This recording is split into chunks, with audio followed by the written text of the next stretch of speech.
All right, welcome in, everybody. Welcome in, welcome in. We are live back on a Tuesday night, and I think, I don't want to assume too much, but I think we might have woken up in an alternate timeline. There's not a lot of differences, for better or worse, and we're glad as well too. Shout out, but there is one little tweak. I'm watching this Hawks Wizards game in the background, and I had to do a double take. I feel like we do a pretty good job of keeping up with a lot of the NBA news. I mean, make no mistake, some of the smaller moves, maybe AO can go under the radar a little bit. But Jonathan Kuminga is on the Hawks. I don't know when that happened. We may have even have mentioned that, going back at the trade deadline. I don't think it was a trade deadline thing though. So the Warriors must just, they must have just waived Kuminga at some point. And, AO, obviously the relationship and it was not lining up there. Unfortunately, him and Kerr, was it just him and Kerr? Was it a little bit, front office related as well, too? I think by the time, if you're waiving a guy that you took, 7th overall, it is probably not, like we're saying, working out too well. But him in Atlanta is actually kind of interesting. And, I mean, guess what? Again, they are playing the Wizards. So, again, they have 60 points going into the half here. Like, there's going to be stats to go around if you're getting in the game. It is what it is. But he's got 7 points on 3 of 4 from the field, 4 rebounds, 4 assists.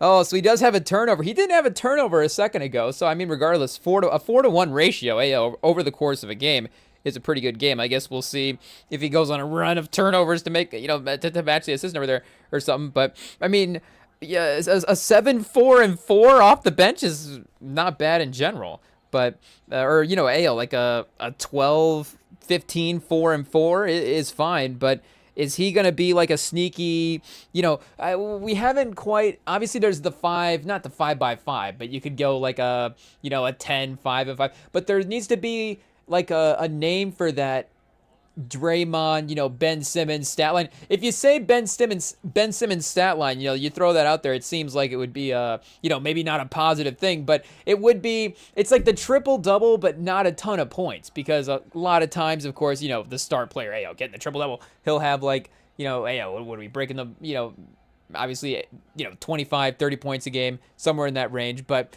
the Draymond, Ben Simmons, like the 12, 10, 11 stat line, there needs to be, or that 8, it's like that 8 to 12 range, because maybe sometimes it's not even a triple double, but it's just like, you get to that 8s across the board, again, obviously, like we're saying, again, like a guy like LeBron, 28, 8, and 8 is the number. Jokic, is a little bit more in the triple double range. Luka, kind of a 28 and 8 guy, but for, again, a guy like, Draymond was never putting up that amount of points, but still making the impact in the other ways that the same guys, were AO. But, Kuminga, and I guess him being that kind of a, that kind of a stat line guy is interesting as well, too, because, he did have like the athletic ability is sort of just the thing that you tout for. Is that even the right way to use that word? AO. It's the thing that you definitely, bring up first with the game. And I guess Wizards Hawks as well, too. Should we mention Trae Young revenge game? Trae Young return. They just showed him giving like the little like heart sign to the crowd. So, he was obviously beloved. And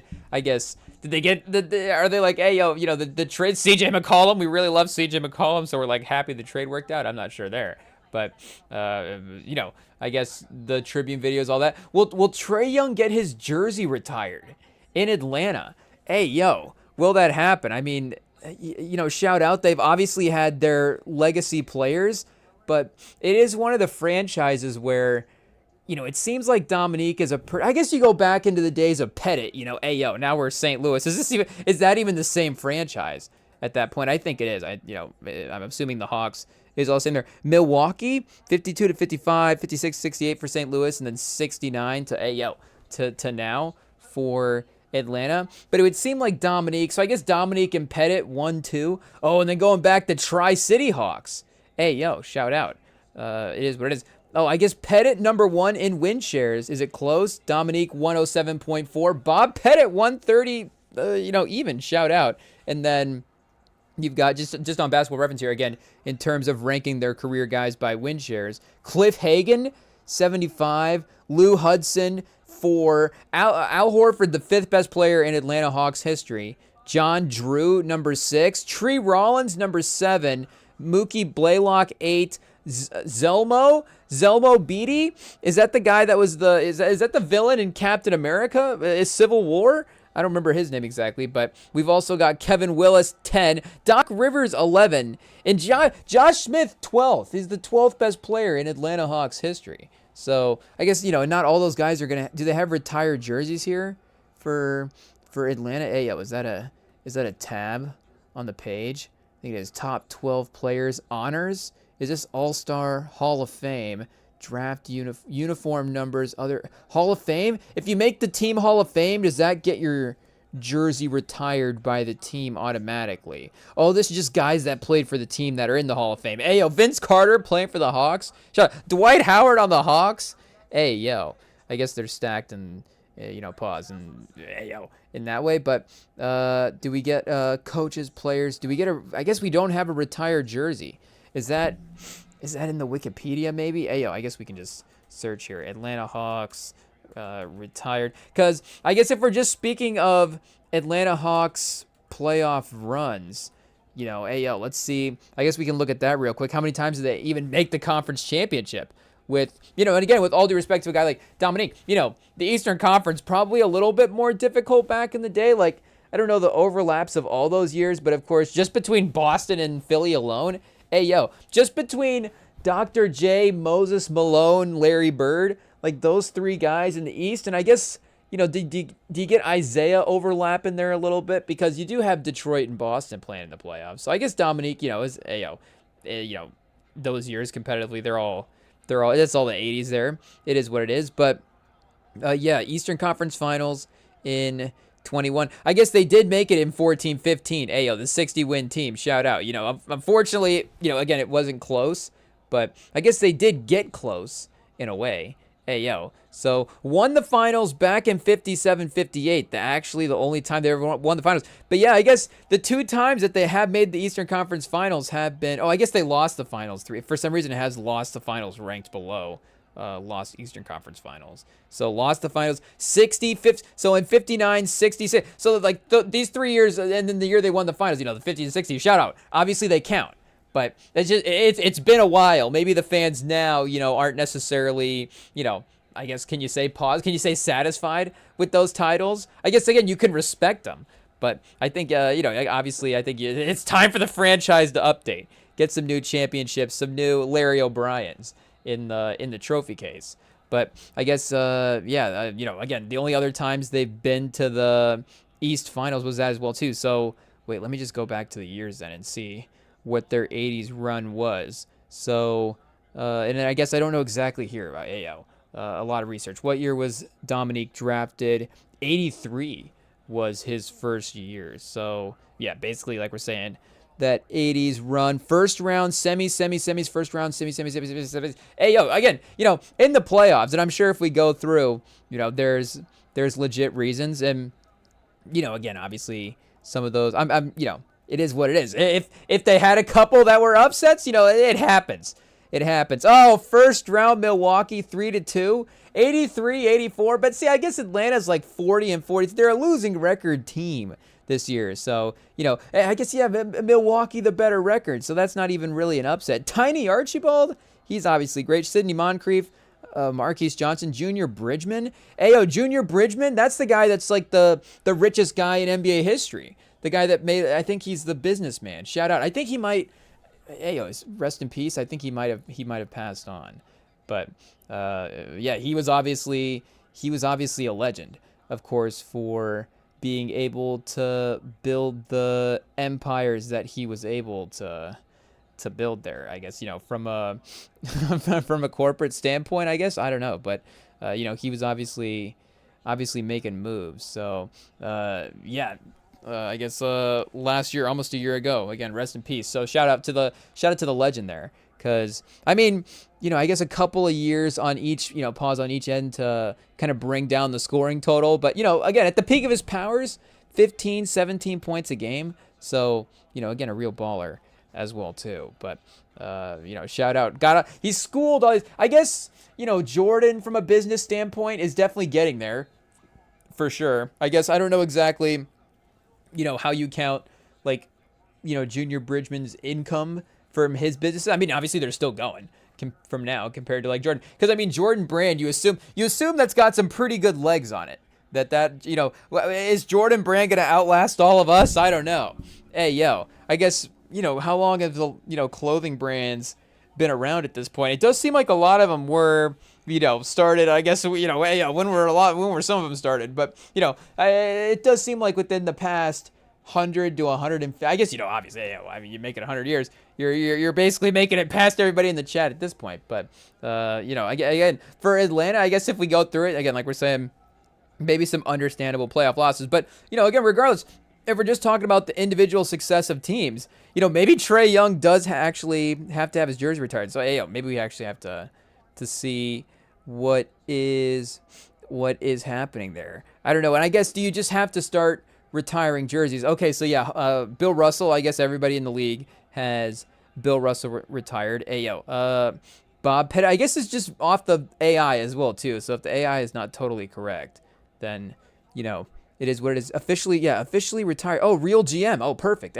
We have a source. Boom. So let's just, I guess, hope that Real GM is correct as well too. So yeah, Bill Russell retired across the league. Bob Pettit, I guess we should have assumed Pettit as well too, obviously. So the number 9 for Pettit, number 21 for Wilkins, 23 for Hudson, 44 for Pete Maravich.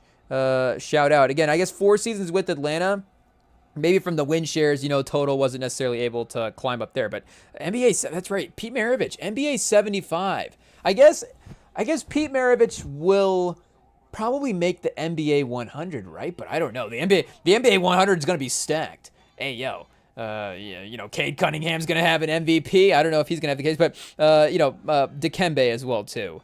55, the number retired there. I guess 59, a name that maybe I'm not super familiar with, but shout out. So, again, not a ton. Does the number 11 Trae Young jersey get retired? I guess if it would depend if they retired Horford, right? You would have to retire Horford first. Again, they did achieve the same amount of playoff success. I know, again, we're not going to sit here and call it laughable, but that would obviously be crazy. But, again, obviously, like we're saying, obviously the competitiveness was they were in a bit of a different tier than those Warriors and Cavs teams from that time. But again, it was those Warriors and Cavs teams, and like we said before, the Thunder as well too. Again, I guess a couple teams in the Western Conference there. Again, the case for LeBron in the East, but still, regardless, if we're making the case for Horford versus Trae Young, again, playoff success is definitely there. I think the fan belovedness culture is definitely there. I mean, if you start making basketball cases for like teammate stuff and all that, shout out. Horford's probably a little more lineup versatile than Trae Young is. It is what it is there, but I don't know if that exactly goes into retiring your jersey number, for the franchise. But I guess like points as well too. Like he, was he there? Long enough to be like a leader in a bunch of the stats, because especially now as well too, I would imagine like assist totals maybe, but with the 3-point line especially, like I'm assuming some of the points he would be close anyways. So shout out. Obviously Dominique is the leader in a lot there, but yeah, 3-pointers for the franchise. I guess Trae Young was able to get the number 1 spot there. He was really going for it. Jalen Johnson, already the leader in franchise in triple doubles. I guess shout out 13 triple doubles in his career. Mookie Blaylock 7. How many did Dominique have in his career? Is he listed on here? Maybe just 1. I guess, was it the assists or the rebounds? I don't know. That was keeping back. Maybe it was the teammates with the assists. I'm not sure there. DeJounte, Tony Kukoc as well. Joe Johnson with 2 triple doubles. Oh, we might have to go back and rewatch a Joe Johnson triple double. See if we can find that on YouTube. That might be a fun rewatch. Okongwu, the leader in effective field goal percentage for the franchise. I guess Trae Young again, 3-point attempts. Okay, now we're in the per game stats. Usage percentage. The number 1, the leading dribbler in franchise history. I guess they got some good usage percentage guys here with Sharif Abdur-Rahim and Jamal Crawford as well. DeJounte Murray at a 25.5. But I guess offensive box plus minus, that's not nothing. The most impactful offensive player in franchise Hawks history. I mean, Dominique's number 2 at 4.6. I'm sure maybe you would give him the nod there. Value over replacement player. Dominique 1, Blaylock 2, Doc Rivers 3, Josh Smith 4, Horford 5, Trae Young 6, True Roll 7, John Drew, Joe Johnson. I guess you also got to retire Joe Johnson's jersey as well, like we're saying. I don't know, like, you know, maybe the playoff success, but 7-time All-Star, that was all with Atlanta. Oh, 1 with Brooklyn. So 6, half a decade of All-Stars with the team, made an All-NBA, twice made the MVP, so should have been an All-NBA. This, what year is it? 2011, 2012 as well, too. Why was Joe Johnson not on All-NBA that year? Hey, yo.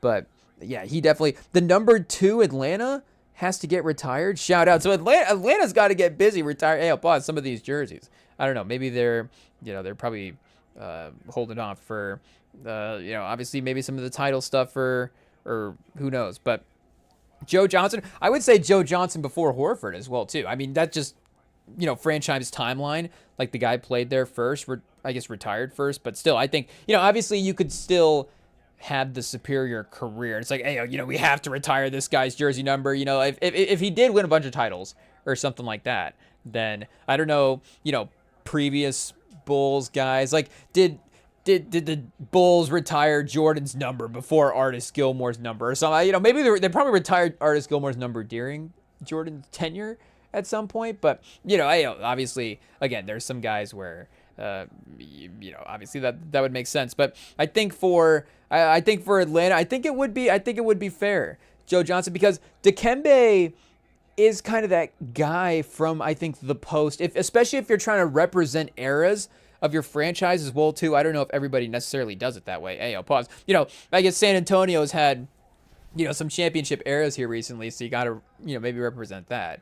And, even before that, again, the guy like David Robinson, a guy like George Gervin was a little bit more in MVP conversation and stuff than, again, with respect to Joe Johnson, we love Joe Johnson here on the pod. Again, shout out. He should have been on All-NBA a couple times, but, regardless, David, I almost said David Johnson. David Robinson, a superior basketball player. It is what it is. George Gervin, superior. A George Gervin, Joe Johnson, 101. Do we have to go to the Chat GPT? Hey, yo. We might have to. That'd be an interesting. Joe Johnson's got some. I guess the defense would be interesting, but I think he could lock in and see what would happen. Do we have to do a best of 21 and settle the debate, Chat? Hey, yo, we're over here, talking smack about our Spurs legend, but again, our Joe Johnson's. Do we? I guess we watched Joe Johnson, more than we did George Gervin. It is what it is. I guess I don't know. Do we recall any past life watching George Gervin highlights? I don't know, but I guess maybe it wouldn't quite have lined up for that. Maybe it would have been, I guess Ayo. I guess I don't know if we go reincarnation timeline, but I guess like we're saying, maybe we like Joe Johnson. Would we be lying to say if we like George Gervin more than Joe Johnson just because George Gervin played for the Spurs? Again, and the Iceman magazine cover, which obviously Drake taking the Iceman moniker, taking the Iceman title for himself and for this next album. What's like the personality, the alias, like the secondary personality he's trying to roll out for this album here. But I know it's a little bit also based off of, I think it's a Marvel character. I know it's some superhero named Iceman who I think has Drake in his real person name as well too. Again, I don't remember first to last. I guess we could look that up, but I know he is basically, he's copying a lot of some of the stuff, and I guess, we're not saying, he's ripping it off. It's cool if if it's tastefully done. I don't know, but it's been, I guess, pretty cool up to this point. But the Iceman for us is George Gervin. So again, obviously in the scale of pop culture, George Gervin versus a lot of Marvel superheroes. We're taking George Gervin. But, again, if we're in the basketball world, then, I guess, are we taking George Gervin? A one-on-one? Do we have to go? Maybe we just do an Iceman one-on-one. What's that guy's? I guess we have to figure out what that guy's name is. Iceman. Is it Marvel or? I think it's Marvel. It has to be. Yeah, Marvel Comics. Shout out. I guess, we could basically have two guesses and see what it is. Robert Louis Bobby Drake. Oh, I guess Bobby being the nickname there. So Bobby Drake. Do we have to do a quick Bobby Drake versus George Gervin best of 21? I guess if superpowers aren't included and it's just them playing basketball, maybe George Gervin has the advantage. How tall is Robert Drake in real life? That's a little Silver Surfer. It's like Silver Surfer crossed with Frozone. Hey, yo, I don't know what that, would be exactly. But, he's on, I guess, he's got the skateboard set up there. I guess Frozone is not Marvel Comics, right? Pixar Comics? Is that where that originates from? But, best of 21, George, Ayo, George Gervin versus Bobby Drake. And let's see what we get here. And then if George Gervin wins, then Drake has to do a George Gervin style rollout and see what happens. Are we playing by physics or Marvel? I mean, I guess if it's Marvel physics, does that mean George Gervin becomes a superhero in a sense? I feel like he would have some like Reed Richards type. Does Reed Richards have which one in the Fantastic Four has got the elastic powers? Ayo, doesn't Reed Richards can he stretch? Ayo, pause. It is what it is. Oh, chat. Bobby Drake cooked him. It is what it is. 21-3. George Gervin hits 3 finger rolls though before the court becomes an ice rink and the ball freezes mid dribble. I mean, how would that affect George Gervin? Again, he's the Iceman. That's perfect. Do we have to look up the magazine cover again? I actually can't believe Drake hasn't. It should honestly be the album cover again. And I guess. Would some people say, oh, you can't copy that? But, it's been a while, and nobody, it's not one of those things that's like, I guess, it's not like overly reused, in different pop culture things. So I feel like if somebody were to bring it back, it would be kind of fun there. But yeah, ayo, I mean, that might be the greatest magazine cover of all. Well, I guess, from a basketball standpoint, maybe we have to go in, to the archives in a little bit of a different way. But again, in terms of sports, I think has to be Sports Illustrated. In terms of Sports Illustrated basketball focused covers, this would definitely, I guess, yeah, especially Sports Illustrated as well too. Ayo, this was his book. This was the cover of his book, Born to Score, or did they just use the magazine cover on the book title? We might have to get a poster, honestly. We might have to get a poster. With all due respect to Joe Johnson, I haven't actually looked at this image in a while. It is what it is. It's one of those images though that I would say that I probably do. The awareness of it again. I think about it quite a bit. It's like, hey yo, George Gervin, what a cool guy. The jumpsuit, we meant to get the jumpsuit, chat. Hey yo, Iceman jumpsuit. Are we allowed to wear the Iceman jumpsuit for Halloween? That would be kind of sick. I feel like that would be actually, and then we would just get to wear a jumpsuit for Halloween, a tracksuit. I mean, any excuse to wear a tracksuit in a costume, of course, is great. We were gonna go as the Gray Man one year because it's kind of like a tracksuit style outfit. But then then you actually have to like buy the Gray Man jacket. It's like, well, I don't know if maybe I'll just like throw on a T-shirt and be like, oh yeah, I'm T-shirt guy this year for Halloween. It is what it is there. But yeah, I guess Drake, if we're searching for Iceman. Oh, there's the redo cover, I guess, which is pretty cool. Again, a little bit different, but yeah, the just the icy blue cover is pretty sick. Oh, Nike. It was a Nike ad. I guess probably a Nike jumpsuit ad. The best Nike jumpsuit ad of all time. Shout out, Chad. We could just look at it for a while. It's like an art gallery.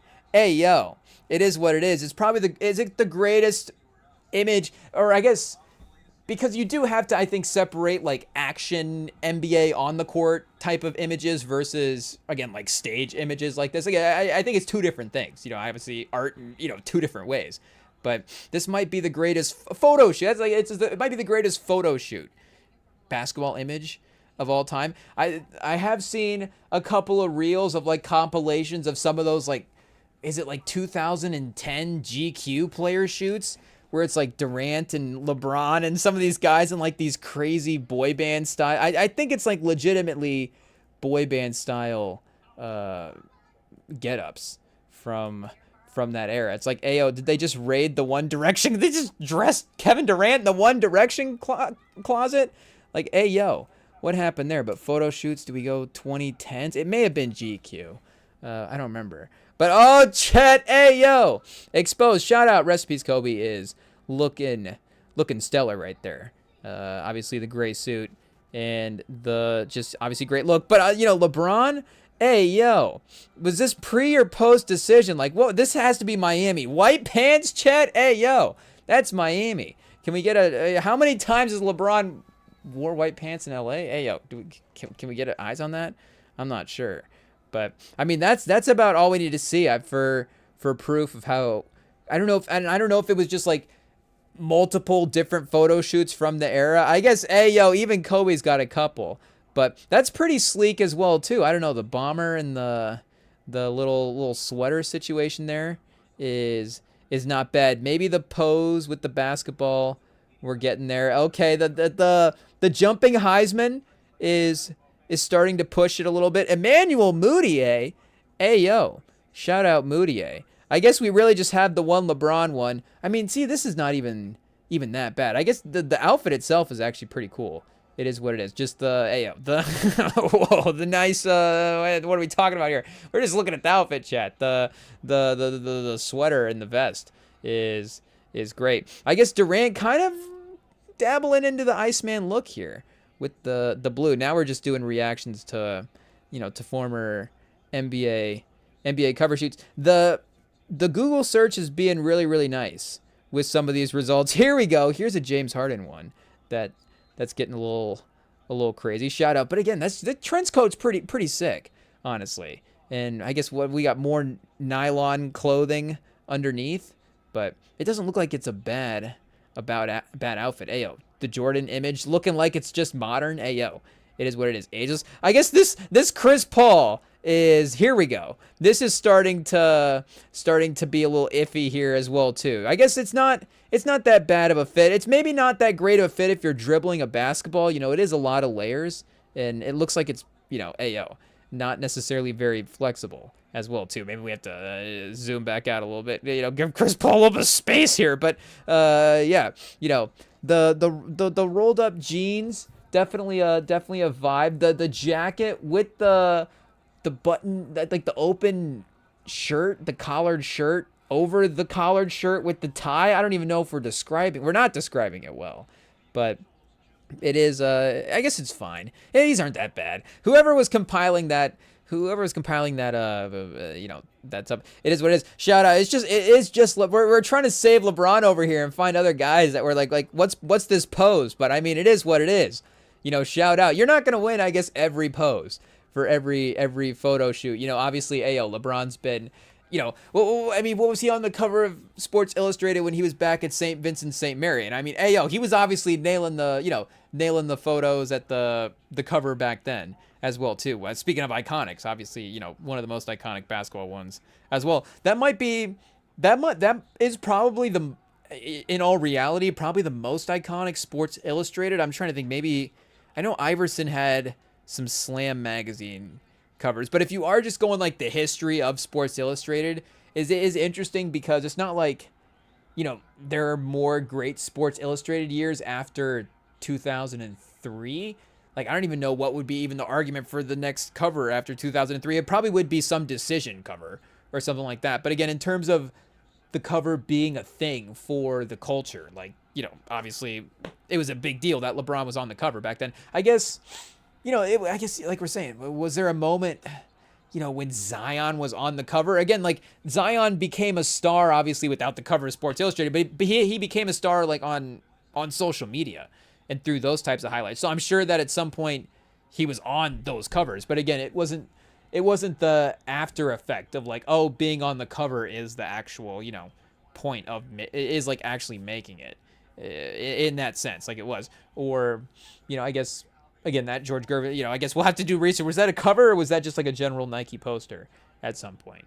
But so maybe that's why, the LeBron one would be just more iconic as a cover. But if we were ranking them as posters, then then of course, then the George Gervin one gets back in the mix. It is what it is. But shout out. I guess unfortunately he can't actually keep up with the Marvel Iceman. It is what it is. Oh, if it's basketball and no powers, okay, I guess George Gervin does pretty good there. 21-11 in that game. What's Bobby Drake? Athletic, probably solid basketball instincts, but not a trained elite scorer. George Gervin, 4-time NBA scoring champ, silky mid-range, elite finger roll, 6'7", one of the smoothest scores ever. But we might have to be watching some George Gervin highlights after this. It is what it is. Bonus twist, ice powers, but only for movement. Now it's spicy. Bobby can slide laterally and create small ice boosts for elevation, but he can't freeze the ball or Gervin. Yeah, you can't freeze your opponent. Hey, yo, that's not fair. But Gervin still has the scoring instincts. Bobby's defense becomes ridiculous. Hey, yo, I guess, yeah, if you do have the ability, the ice go inside, the lateral quickness there would be pretty devastating. But I think that George Gervin, he's got kind of a, again, like a smooth, slower, methodical game. Like he can work around that. He doesn't need to beat Bobby Drake to a spot all the time. I feel like he can, just hit a shot. So that's why he's probably winning there. Game winner, high arcing finger roll over ice boosted contest. Hey, yo. Without powers, Gervin dominates. With full powers, Bobby wrecks him. Hey, yo. Limited powers, instant classic. You want me to simulate trash talk during the game too? Hey, yo. I don't know about that, but can we get this? Can this be a Marvel comic series? This might actually get the sports fans involved. I don't know. Would sports fans buy the Marvel comic, the NBA Marvel comic crossover? Would that be a thing? I guess maybe it wouldn't sell. I think if you did do cool covers though, then that could be a thing. Just owning the editions, and then it could literally be like one-on-one games. Hey, yo, I guess, is it LeBron versus Iron Man, or, Kevin Durant versus Captain America? I don't know what the exact Avengers matchups. I guess you do have to go NBA history, so it does have to, you probably have to start with MJ. Is it MJ is Iron Man the number one I guess Spider-Man or Wolverine? Does it have to be MJ versus, I guess, is Wolverine's his name's Logan, right? Not MJ. So, but MJ versus Wolverine, that because Wolverine's got to have sold a lot of comics. But I know Iron Man obviously wasn't as popular before the movies. Obviously now, I don't know if that's totally, made him the most popular comic character. But, obviously if the next generation is just growing up watching movies and all is Iron Man. Like for me, again, if I was to read comics, obviously I'd be more interested in reading an Iron Man comic than a Spider-Man comic, just because, of the way that we would rank the way we like the movie characters. So I don't know if we're the rare example there, but yeah, I guess I don't know if that would be the correct, because I feel like it has to be the number one basketball guy, versus I feel like it's got to be a little bit of the same rankings there in a sense. Or is it like a bracket? Is it like, because what is this Doomsday thing is going to get a little, is it going to get a little weird? Is that our take? I don't know. But some of the Battle World stuff, I guess as a non-comic fan, does seem a little out there. We'll see how they're able to execute that. But there is like this big world battlefield that I think they're all going to end up at, where they're going to be fighting it out for I think maybe the existence of their timelines. I guess what they're fighting it out for, I'm not really sure. But, I guess it's just the point of these comic books is just to have them fight it out. But, I guess they all, Doom, I guess not Kang anymore, but Doom is going to take them all to this, Ayo. So maybe it's maybe it's just straight up just MJ versus Doom. Ayo, that'd be cool. I guess instead of having the NBA guys play the heroes, if they played the villains in the movies. Thanos, who's taking on Thanos? For some reason I thought Embiid first. Again, modern guys. I was gonna say Wemby, but I feel like Wemby might be a little too, he might be a little too frail at this point to take on Thanos. I'm not gonna lie. If it was a 5-on-5 pickup game and it's like Thanos, backdoor baseline cut, Wemby rotating over to block the shot, I feel like Thanos is getting that dunk off.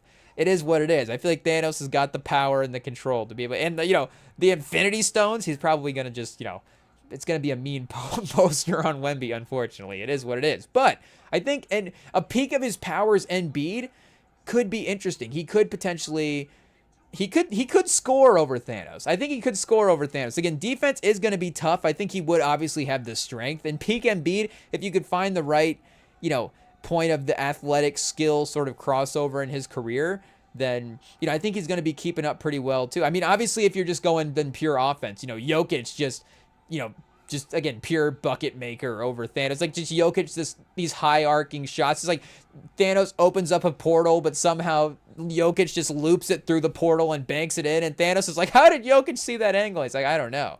But I do think Embiid would be interesting. Or, again, if we're going NBA, our own guy, Tim, I guess it has to be Shaq. hey, yo, what are we doing? It's got to be Shaq versus Thanos, right? That's the battle right there. Hey, yo, that's the comic.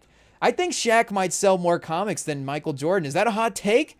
That is a hot take, because Jordan would sell quite a few comics. It is what it is. I think Jordan's still pretty popular, but I think we might know who the Mount Rushmore of NBA comic book characters are. I think it would be Jordan, LeBron, Kobe, and Steph, but I think Shaq might be number 5. So I think you could definitely get away with, and again, him and Thanos just makes sense as a matchup as well too. So we might have to think about that for like Kobe and LeBron, who their best matchups would be against as well too, because we don't want to, I guess, pit them again against other heroes as well. Kobe versus Captain America, like, hey, yo, it is what it is. I guess in some ways, all the guys have been the anti-hero in their own right. So hey, yo, obviously, I guess if it's like, if it's Miami era LeBron, is he the anti-hero? So is Iron Man the one that has to go stop the Heatles? I don't know. But hey, yo, again, now we're just giving out free ideas for Marvel. It is where they don't even need more money, and we're just bringing in all these, just the whole next generation of NBA fans just hooked on Marvel comics, because of obviously the fact that you're getting the NBA player crossover there. I mean, you could have it with the NFL as well too. Marvel comic flag football games in the NFL, so Pat Mahomes doesn't tear his ACL in the Marvel comics. That'd be quite a bummer. Though that would be, that'd be like the tragic rehab storyline. That'd be like the first page. It's like, oh no, Hawkeye, he dirty. I guess what was it? Brian Dawkins was Weapon X, right? He was Wolverine. So it'd be like, oh, Brian Dawkins. We're not calling out Brian Dawkins, but in a clean play. So unfortunately, I guess Mahomes did hurt himself in kind of a clean play this year, right? I guess obviously it was a weird tackle with where he got twisted up. And anytime you tackle a quarterback now, especially around the knees and stuff, it's a penalty. So I think Mahomes was running. He was out of the pocket. He was, I think, headed for the first down. But again, I think it was all a clean play. But, hey, yo, I guess shout out Trae Young. I don't know what that has to do with getting his jersey retired, but we got to put this game on the bench. It is what it is. It's 91-56 in the third quarter. Hey, yo, shout out. I think the Wizards saw Cam Boozer against our boys in the Maize and Blue the other day, and we're like, hey, yo, we need to make sure that this tanking thing goes pretty well. And Ayo, shout out. I know we haven't mentioned it much. It is what it is. It's still a little painful, but shout out. Michigan did need to get tested in a little bit of a way like that. I know that, again, like, we've been dominating teams. It is what it is. Maybe I can speak on it a little bit now. I haven't want to jinx them as well. I almost want to look up the stats and see what the what the record is for like most 30-point wins in college basketball. I guess you're probably going to have like a Gonzaga style school where the level of competition's a little off, but again, that you obviously have to give them respect if they're just ripping through opponents like that. But the way Michigan's been winning some of these games has been pretty insane. And again, to go up against the top 5 team like that, obviously, if we were just to dominate them, that'd be fun, but it wouldn't necessarily. I guess, again, it could potentially happen. It could potentially happen where you just have a tournament run. You're just awesome. You're just, crushing everybody. I guess, like UConn. Some of these, like, again, it is possible. But it does seem like you're going to get tested at some point, and you're going to have to fight through that. And, again, they obviously, fell just short at the end of the game. But Cam Boozer, I think, is, obviously, it's him and Dimbasta probably right now, the two, arguing for the 2 best players in the country. And I would say that just because of Boozer's little bit more all-round game, but Dimbasta might be a better pure scorer. I don't know, but again, it is close. But I think regardless, he was probably, again, from an upside standpoint, obviously the highest upside draft type guy in that game, but probably the best player on the court as well too, just from an instant standpoint right now. And that's with all, shout out. We love what Lendenberg has been able to do for Michigan in the transfer portal and, the team that they've been able to bring in. But you still have to give Boozer his respect. It is what it is. And we've seen him as well too on like Team USA circuits as well. Be really awesome. And I did see a post that was bringing up the old recruiting rankings back when, because Cooper Flagg reclassified, so he was, up a year than he should have been. So I guess, even right now, Cooper Flagg technically should be a freshman. It should kind of technically be, I guess, Cooper Flagg and Cam Boozer at Duke. I guess now that I'm thinking about that, that probably was John Shire working his magic. He's like, Cooper Flagg, you reclassify, you'll be at Duke, you'll still be the number one guy. You and Knuppel can run the team. Because him and Cam Boozer, I mean, it would work. Let's be honest, it would work. Like, that would actually be, that'd be lethal. It would. And again, with all due respect to Knuppel, probably be a little bit more lethal than him and Knuppel, because both those guys are good. Well, Knuppel in college, good defender, I think, as well, too. But still, Boozer and Flagg defensively, and then their ability to be kind of unselfish, but both obviously able to score offensive players would be pretty crazy. But then you bring Boozer in as the forward for 1 year, or, Flagg as the forward in for 1 year, then Boozer in as the forward for the next year. But looking at the rankings before Cooper Flagg reclassified, again, when he reclassified, he became the number one player in the next class that he was in. But before that, he was the number 2 player behind Boozer in that class. So it's like, I guess, didn't necessarily remember that type of, pedigree for Boozer's game. Again, like he was already the number 1 or number 2 guy in this class anyways. But, especially since Cooper Flagg is the next, next guy in the NBA, it's like, well, wait a second, what, Boozer apparently, and not to say that Boozer's better than him right now, even, and again, like, they're even on the same. I guess you do have to give Flagg his respect. He's killing the NBA. I guess he's destroying the NBA, but he's doing very, very well in the NBA for a rookie. He's having a great start to his career. So the fact that he's having that type of production against NBA players versus Cam Boozer, like, again, I guess you could say Cooper Flagg is the better basketball player right now. But again, in terms of that timeline, there was that point where that Cam Boozer talent was there. And he is, again, obviously, like we're saying, still showing it to a super high degree. So I guess the point being, the point, I guess, at the end of the day for the Michigan game is, I don't feel too bad that we lost to the best player in the nation. And we did lose again, like, very close in a way that, obviously, like, you could see that game if it had to happen again in a rematch standpoint, Final Four, whatever. That does seem like it would be like an Elite Eight matchup or something like that, though. I mean, you don't think about Michigan and Duke being rivals, but it does go, like, the Leitner, obviously the Leitner stuff goes, pause. It runs deep with all the college basketball fans out there. It is what it is.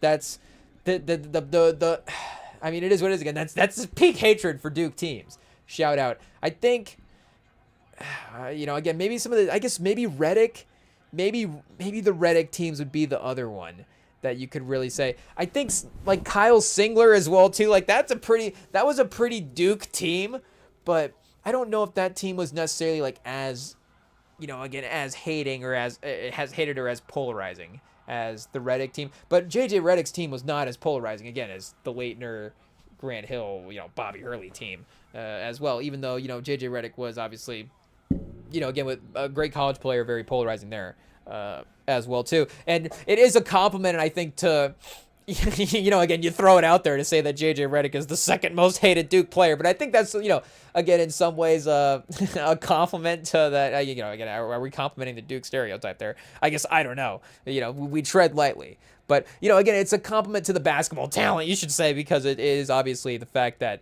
the guys were a little bit, there was that, like, frat boy annoying energy that they provide, but they were also good at basketball, which was the thing that was also annoying about it. Was like JJ Redick. It's like, is Christian Laettner the guy you would just be annoyed with if he wasn't good at basketball? But then you have to be annoyed by the fact that you have to admit that he's just amazing at basketball. He's the best player in the country. Again, that's the other thing. Is JJ Redick's like the best player in the country. So, and shout out, obviously JJ Redick, I think is again, like, now beloved in the I guess he hit a moment there where he's beloved in the basketball community. I guess, I don't know, Lakers coach right now. I don't know where that puts him in the beloved basketball community rankings. But like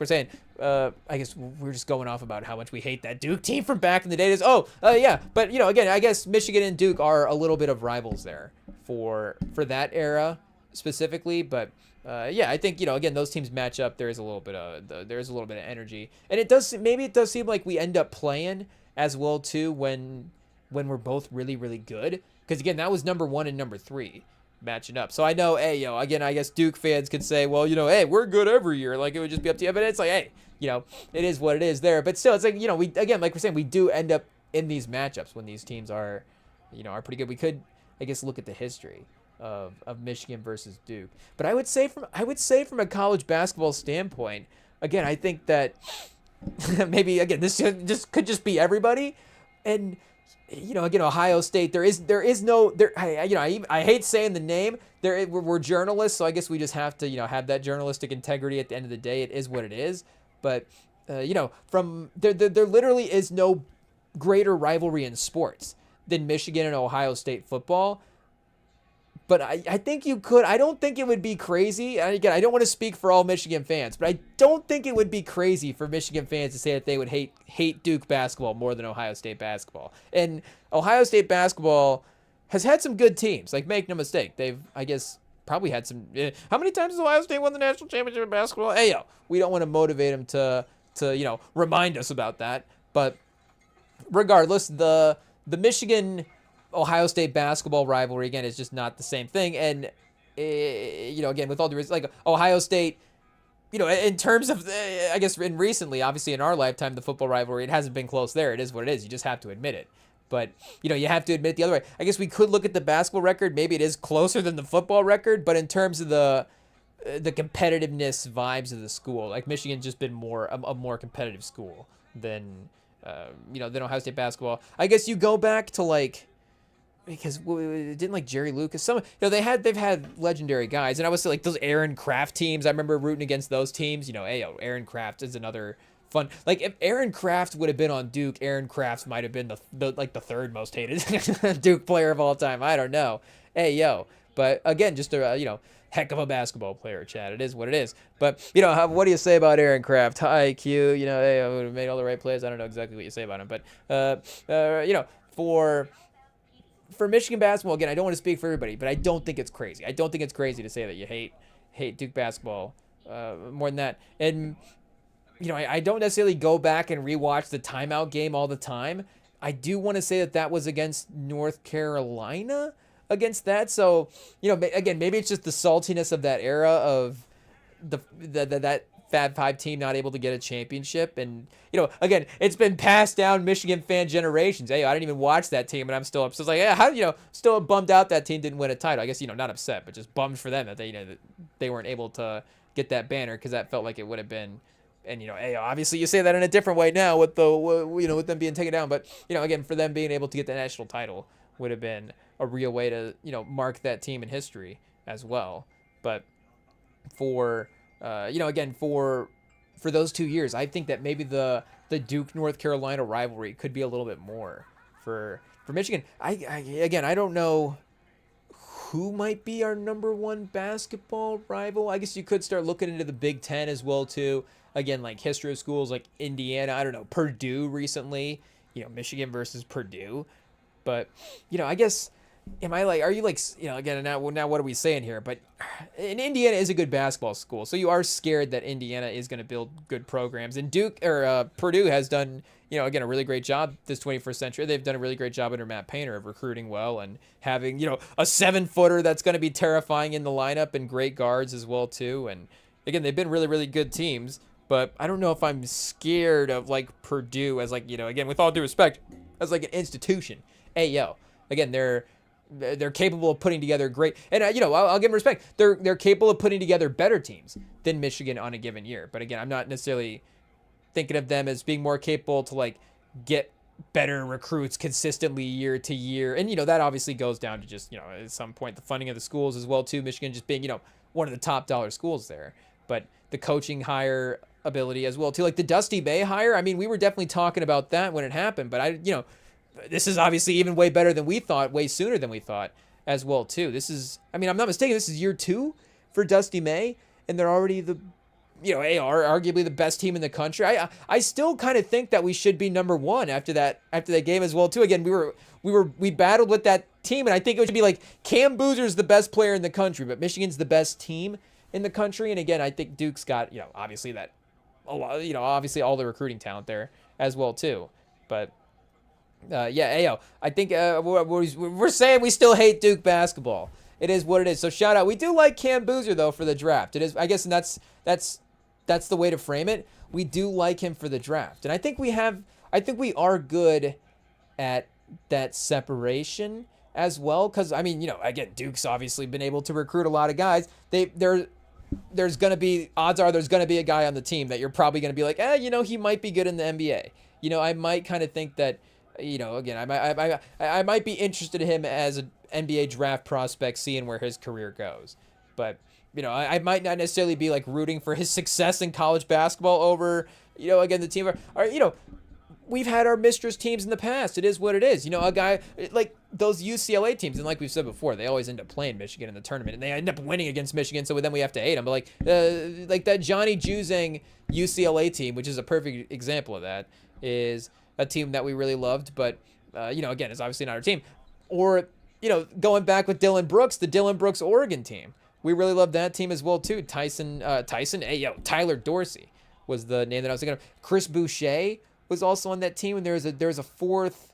Boucher and Brooks ended up being the NBA guys. I think Dorsey was kind of the number 2 guy on the team then. There was a couple other guys that were really good as well too. But we were big Dylan Brooks fans back in the day at Oregon. We were like, if Dylan Brooks is on, we're watching Oregon basketball. We're watching Dylan Brooks. And then what do they do? They play Michigan in the tournament and take us out in the Sweet 16, or was it the Elite 8 one of those years? I don't know, but it was that Derek Walton Jr. team, which was really, really fun. And that was a battle of a game as well too. Again, both those tournament games are so much fun, and I would just enjoy watching those games. I like that UCLA team, and it's Michigan. I would enjoy watching Michigan in a rerun, and I like that Oregon team, like I'm saying. But again, our favorite team scenario. But we can't go back and watch them lose. It is what it is. Even if it's fun. That Oregon game, if I remember correctly, again, I've only seen it the one time, and it's been blotted out of the memory a little bit. But I think that was a battle. That was a battle, at least for the most part. Maybe Oregon pulled away at the end, and they were a pretty good offensive team as well.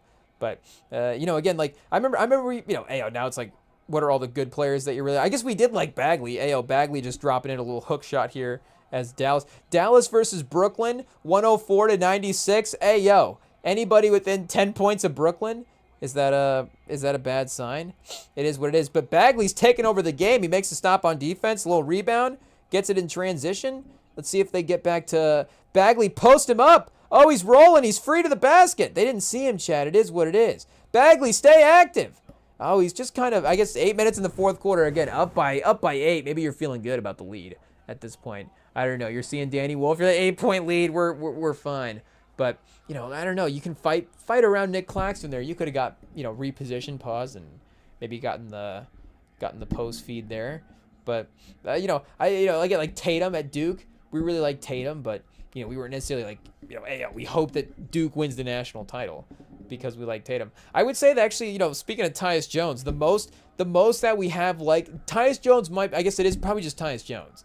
It is what it is. Tyus Jones might be the one player that we have liked in like a real, okay, I actually hope that guy might actually, if we have to root for a guy to win the national title in a scenario, I'm actually happy for Tyus Jones that he wins a national title. Shout out, fun, smaller, crafty, maybe not like the most majorly athletic point guard. It's like, a little relatable.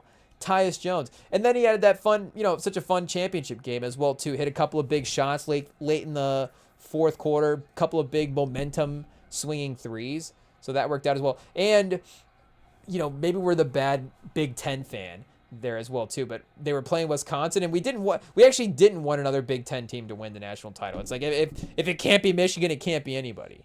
It is what it is. So we needed Duke to win that year anyways. And I guess, I think we've been lucky enough that actually the Big Ten has been on quite the national title drought for a while. Did we blank out a Wisconsin national title recently? Or, yeah, definitely Ohio State. Michigan State hasn't won one recently, though. Oh, Purdue. We didn't know. Has Purdue won a national? Did Purdue just win the national title recently?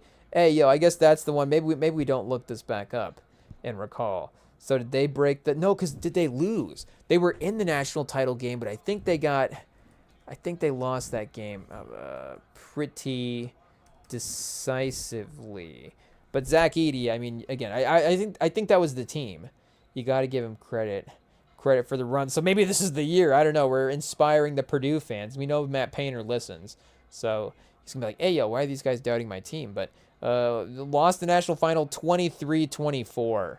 Yeah, so they did make it all the way. But oh, UConn, that's what it was, 60-75. Yeah. So I mean, was this the UConn team that I'm thinking of? That see, maybe Michigan could be this UConn team where, yeah, I guess again they weren't really tested. Even Alabama, I guess 86-72. Like that final score is not close. I guess you could see maybe that game being kind of a little bit of a test throughout, but 91-52, 75-58, 82-52. 77-52, 86-72, and then 75-60. I mean, and again, I guess you're playing a 16 seed there. Obviously, it's a 1 seed in the first round, so maybe technically that doesn't count. Maybe they should have gotten to 100 against Stetson. I don't know. Stetson holding UConn to under 100 in the first round, actually impressive. But regardless, after that, again, not even really close in any of the games. So maybe Michigan could be this team. I guess when did they lose in these games? And obviously path does matter. Like there is again, like we're saying, I think Cam Boozer might actually be in the, I guess Duke, that might actually be the one team that legitimately is like a scary team that I don't know, as a Michigan fan, I don't want to rematch. I'm trying to think. We've been crushing all these teams. Did we just play? I think we just played Arizona. Did we not? And just took them out?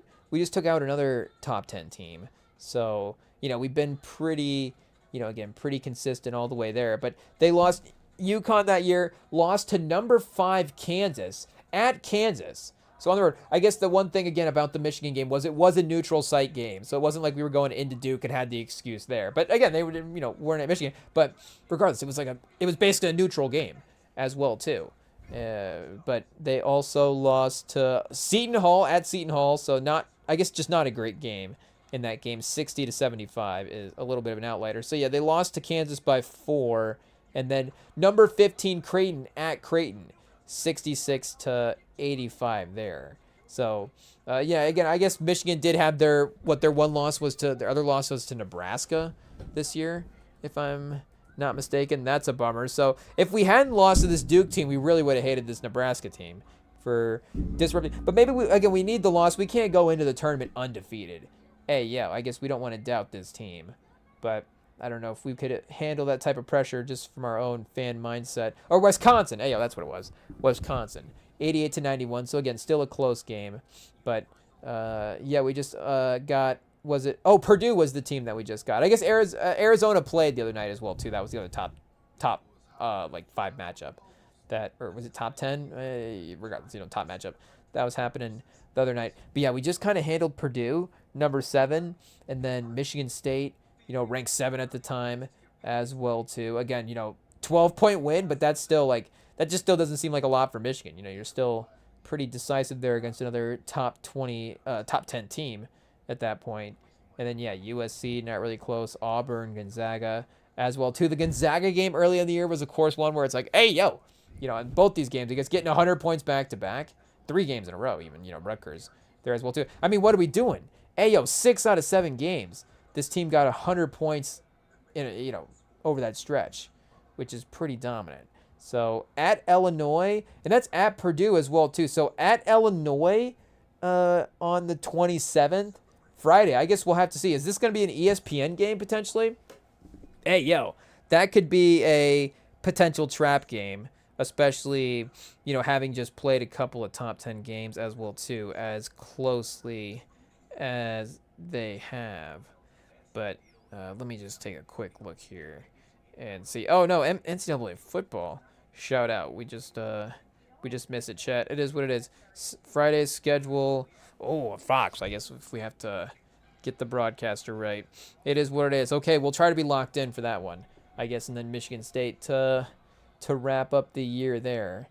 But again, I guess we're still, obviously very much still thinking that this is the best-ish team in the nation here. And the only thing that really does scare us is the fact that I think that, again, Cam Boozer is kind of can decisively be quite the better player, on the other team. Otherwise, I think, with Lundenberg, we can have the better player in the game, basically against anybody in the country. It is what it is. And I think BYU as well too. They were saying Dembasta maybe from that drafting standpoint, but I don't know if the BYU team situation there is the same, quite as scary as Duke is, obviously. But hopefully, Big Ten championship as well too would be just a fun thing to add into the resume. Dusty May, back-to-back years. Beeline, that was kind of the Beeline thing as well, too, is the team would kind of, I mean, you know, in AO, again, this team's locked in. But this team could get that extra, they would just be kind of extra locked in at the end of the year and, of course, have those great Big Ten tournament runs and then carry that over into the actual tournament as well, too. But, yeah, you know, 59-53, a very forgettable 59-53 against Wisconsin. And that was a Wisconsin revenge game. Oh, Auburn is another team that we have, like, mistress teamed liked in the past before. Bryce Brown, of course, our guy Janai Broom. How could we already forget about our guy Janai Broom? But Bryce Brown as well, too, that Auburn team that lost to Virginia. We did, that would have been like, oh, you know, if that team wins the national title, we'll be happy for that team. We like that. So I don't know when the last mistress team that we've had win the national title is, or, you know, anything like that. But, hey, yeah, we have to start looking at our mistress team titles now to count them. I don't know about that. But, yeah, hey, yo.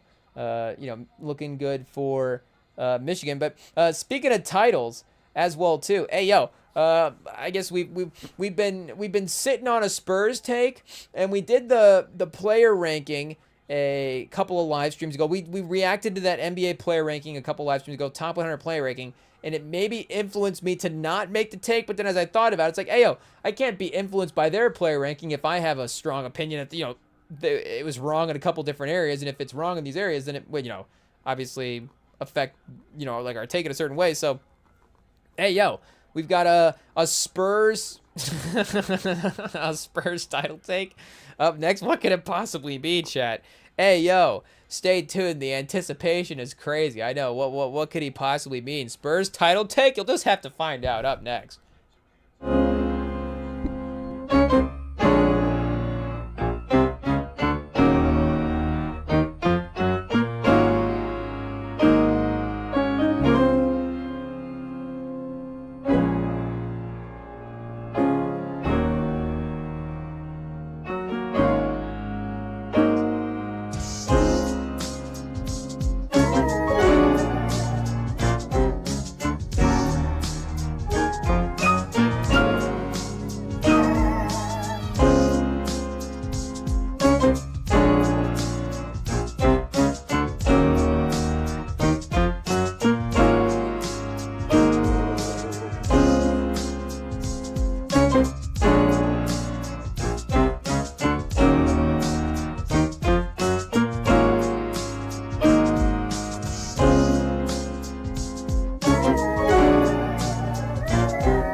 right, we are back, and we do have to keep an eye on this New York versus Cleveland game in the background. Cleveland is up 17 as we speak in the fourth quarter, but of course the Knicks did have that 18-point deficit that they made up the other night against the Rockets. So Karl Towns, a 3-second violation technical foul free throw to cut it to 16. I mean, look at that. Free points right away. Hey, yo, to get into the lead there. But like we were saying, what were we saying before the break? Hey, yo, Spurs title take. What could we possibly mean? And they did play the Pistons the other night, which, of course, speaking of title takes, we were, of course, going into the All-Star break, looking at the Eastern Conference, being like, maybe it's not a hot take at this point to say that the 1 seed has to be a title contender. But, maybe it would have been a hot take before the Eastern Conference to say that Detroit would have been, quote unquote, a title contender. But then again, it's like, regardless of how good you are as a team, again, the competition in your conference does matter. Detroit does, again, have their arguments to be a great team. So that's not even really the issue there. It's just, like we're saying, even if you don't think Detroit is on the level of, OKC or whatever, or Denver or something like that, again, they have to win the Eastern Conference. And in fairness to them, like we're saying, going into the Eastern Conference All-Star break, we were looking at that, being like, hey, this is looking like maybe if Detroit keeps this up, they could have actually a realistic chance to win this thing. And, San Antonio matching up with us the other night, is that kind of a sneaky... It's not a finals preview, but maybe we need to start calling them like a could this be the finals preview. Like, this is a could this be the finals preview. Again, if Detroit matched up against... And we could have that whole tier of teams of who could be in the finals. And that is also something that we were seeing as well, too, that is interesting to bring up, is IT was talking about this thing known as the Phil Jackson rule. So apparently it is, if you want to keep your job as the head coach, you have to date the owner's daughter. No, wait, IT, what are you putting on the teleprompter over there? Hey, yo, get the actual Phil Jackson rule up there. Hey, yo, chat, we did not. We're just reading what they're writing over there. That's crazy. No, the Phil Jackson rule says that if you... It says real title contenders in the regular season get to 40 wins before they get to 20 losses on the season. So, hey, yo, obviously a real title contender probably doesn't finish the season with 40 wins in general. Most of the time, again, 50, even 60-win team. And I guess you could be a 40-win team that could win the finals or even contend. I guess how many did Dallas? I think Dallas even won 50 games in that 2011 season. So, it's not like they were, even Dallas is like the 8th seed a couple of years ago that they made even 150 games because of how stacked the West has been. But in terms of, again, the course of the regular season, if you get to 40 win totals before you get to 20 losses, then you have to be, of course, a title contender. I mean, again, you see New York right now, 37-21. So they're at 20 losses already. Cleveland, Toronto, again, you go down the list at this point. I guess even Boston at this point, Boston does need to go on a run to, I guess, potentially be contender to Phil Jackson title contender. But, and AO, are the Wizards, do we have a Phil Jackson tanking rule? The real tankers get to 40 losses before they get to 20 wins? So we AO, the reverse Phil Jackson, is that what it's called, Chet? AO, a little REMINGTOM, term glossary there. But Wizards, of course, Brooklyn and Pacers. I mean, that's a perfect tanking tier right there. It is what it is. And obviously we do know that Milwaukee and Chicago are going to, or I guess Milwaukee definitely probably going to be headed that way. Though, I mean, because they have veterans, they do have their first, that's right. But they do have veterans. So there is like that, are we trying to compete type of vibe to the teams every night. I guess we haven't watched Milwaukee in a while, but it does seem like they're kind of close in some of these games. And same with Chicago as well, too. So they're not like, outright tanking a lot, but I guess in some ways they are. But regardless, the Jazz, the Pelicans, and the Kings, all the reverse Phil Jackson as well, too. Hey, yo, but Oklahoma City at 44-14, San Antonio at 41-16, and then again, Detroit in the Eastern Conference. We do have a team in the East that does apply for the Phil Jackson rule. I guess I don't know if we have to have one in each conference mathematically. And I guess, again, is it more that, in some ways the title contenders could be all in one conference and that could still play out, where Eastern Conference team, again, could make the finals. So I don't know. Again, I did see some math on the Phil Jackson rule, and it did say something about 91%.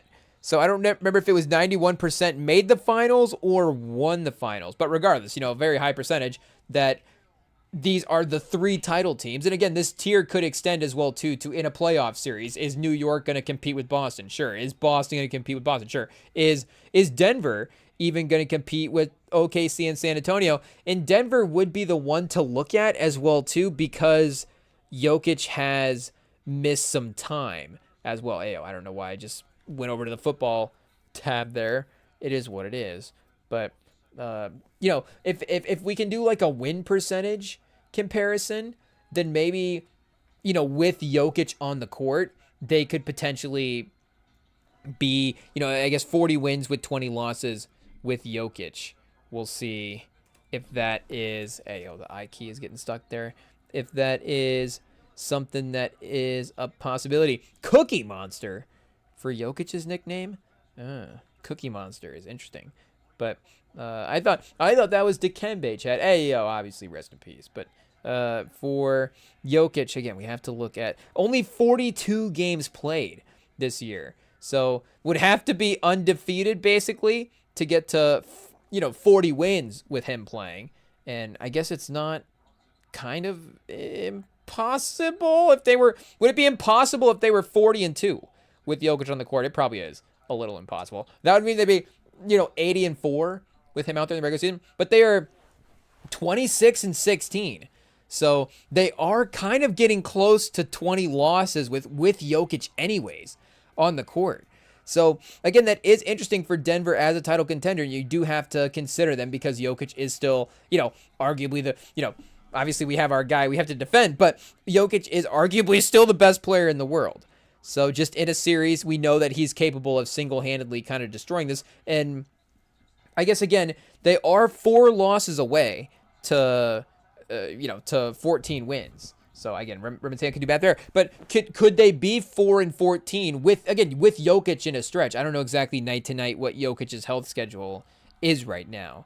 But assuming, the next 20 games, the next 18 games that Jokic plays, they could potentially go 14-4 in that stretch. And maybe Jokic secretly knows that. I guess, he's never cared about stats or anything in the past. But I don't know. It just seems like he always randomly delivers that type of stuff when you need him to as well. It's like, does Jokic not care about triple doubles? I know he says he doesn't, but he always gets them. So, something's happening there. But, or maybe he's just really good at basketball. I don't know. But regardless, again, it's not out of the question, but it is really, really close. So we will definitely keep an eye on that.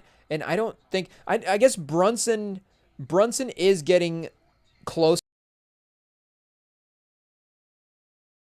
trending in circles right now. And, maybe we have to address it as well, too. The real possibility that Cade Cunningham might win the MVP, because now I'm thinking about that as well, too. Anthony Edwards is also in jeopardy from just a games played standpoint, being out of awards contention as well, too. So 53 games played for Brunson this year. With Brunson on the court, the New York Knicks are 36-17. So, again, he is playing tonight, and they are now down still 18 to the Cavs. So they're going to need to really start making up this deficit quick. 6.5 minutes. They're seeing how far they can push it, right, chat? Pause. Whoa!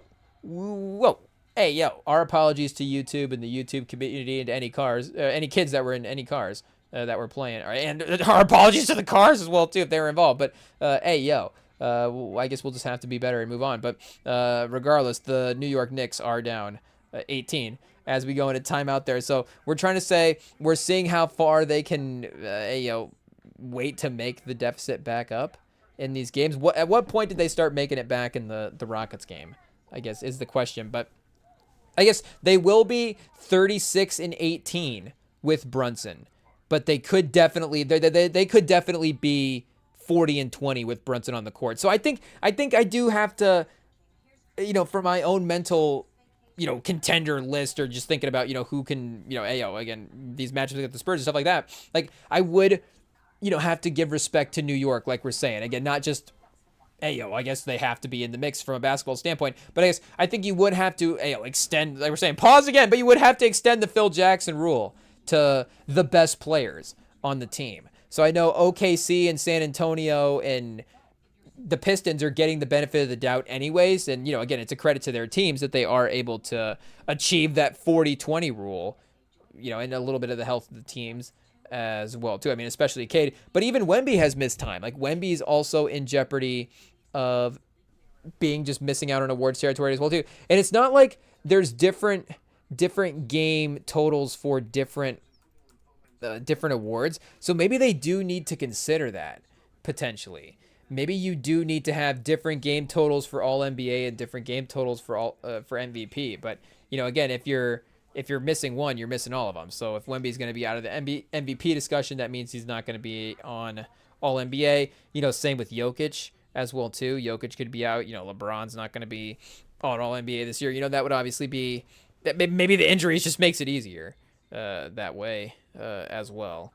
But for Edwards in Minnesota, of course, they have been, conference championship within the last couple of years, a couple of times. So they're 29-19 with Anthony Edwards. So they're definitely in a little bit of a tier. Again, I guess 10, 11 wins in a row, not impossible. It's a credit to Edwards that it's still on the table and that again, if they made that run, it's like, okay, there we go. But, at this point, it would seem like they're probably not going to get to the 40-20 threshold.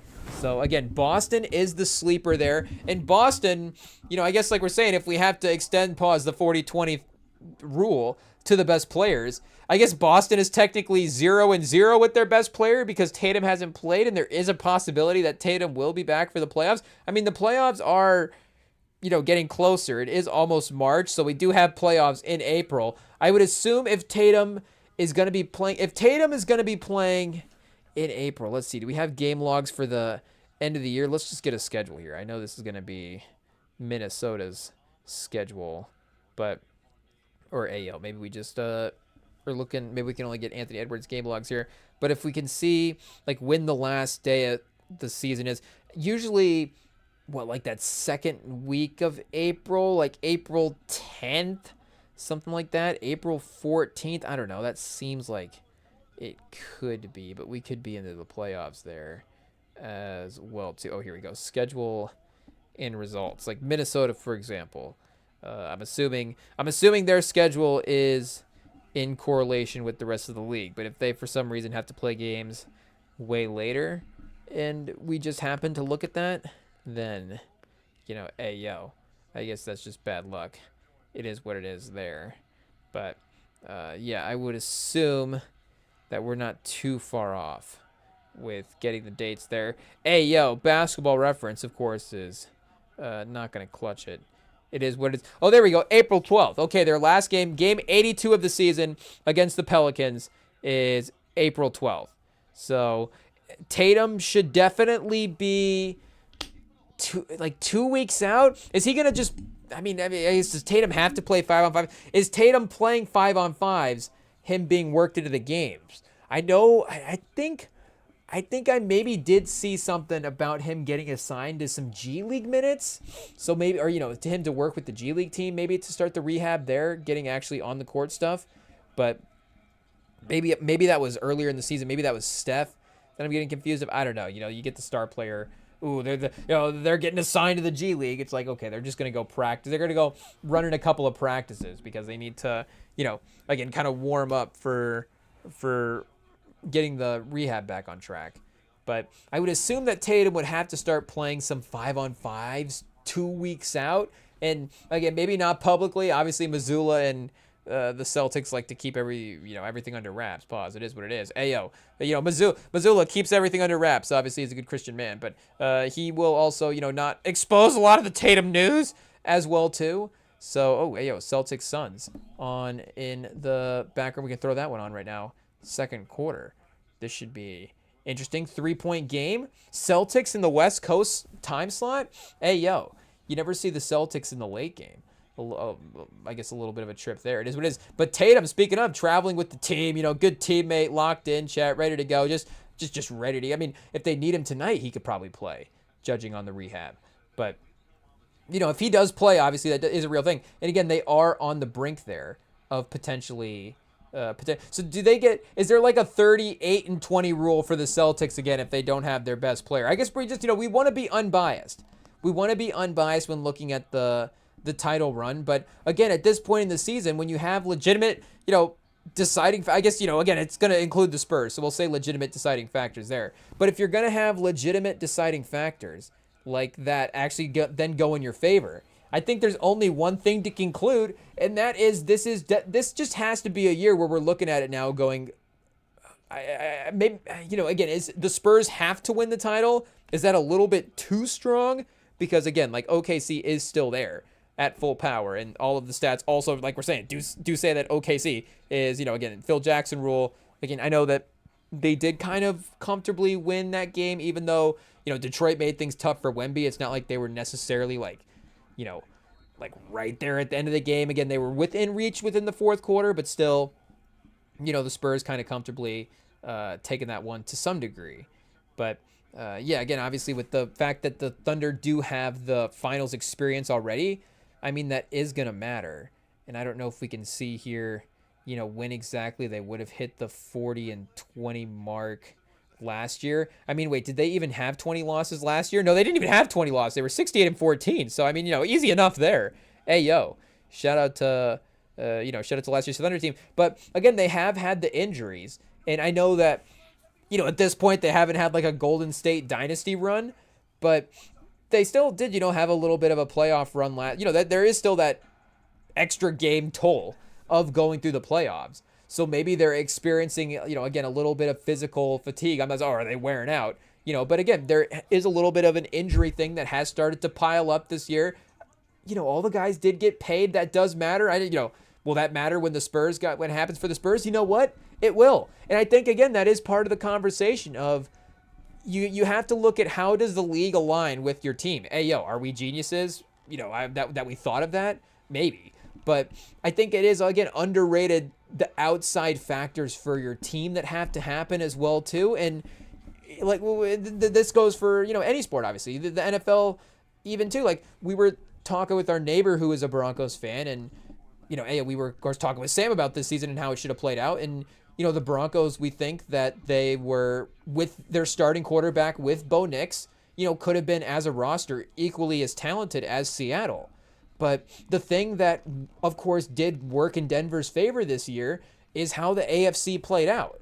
And, Mahomes is going to be still rehabbing the ACL next year. I know he might also be trying to, gear up for that week 1 return. But you had Mahomes, of course, out of the playoffs. You had Lamar out of the playoffs. You had, a favorable things go your way with Buffalo as well, too. Like, you can't count that out. Again, obviously, Bo Nix, has a fluke injury, so maybe any good maybe any lucky breaks that he did have in the playoffs, again, are completely, wiped away there. But, again, at the end of the day, the outside landscape of the league, again, did favorably shake up for Denver, and there is a talent level there that it's like, okay, if Bo Nix continues to get better as a quarterback too, you're going to run back a lot of the defense, and you should assume, I mean, obviously, great teams, you could assume that they could be a competitive team. There could be a window here for them to compete. Again, we do expect every team to be 10 years, but even if it's a 2 to 3 year competitive window, it still could be that for Denver instead of just this one season. But, again, I'm starting to look at the rest of the way the rest of the league is shaken out as well, too. And, Boston, again, is a perfect example of this. Like I said, I don't know if Tatum's going to be back this year, but regardless, you know what I would rather have faced? Obviously, I'd rather face Boston without Tatum. That'd be ideal if you're playing Boston. But you know what I'd rather face? Would you rather face Boston with a healthy Tatum? Or would you rather face Boston with a Tatum that's just back from an injury? I guess, Tatum with not having the entire toll of a regular season, is that like the sneaky version of, when Brady got suspended for Deflategate? It's like, well, actually, it's going to work out because he just gets 4 games off. And then, it's just fresher than everybody else for the rest of the regular season. It's like, oh, Tatum is just like totally fresh for the playoffs. I guess that is also a possibility.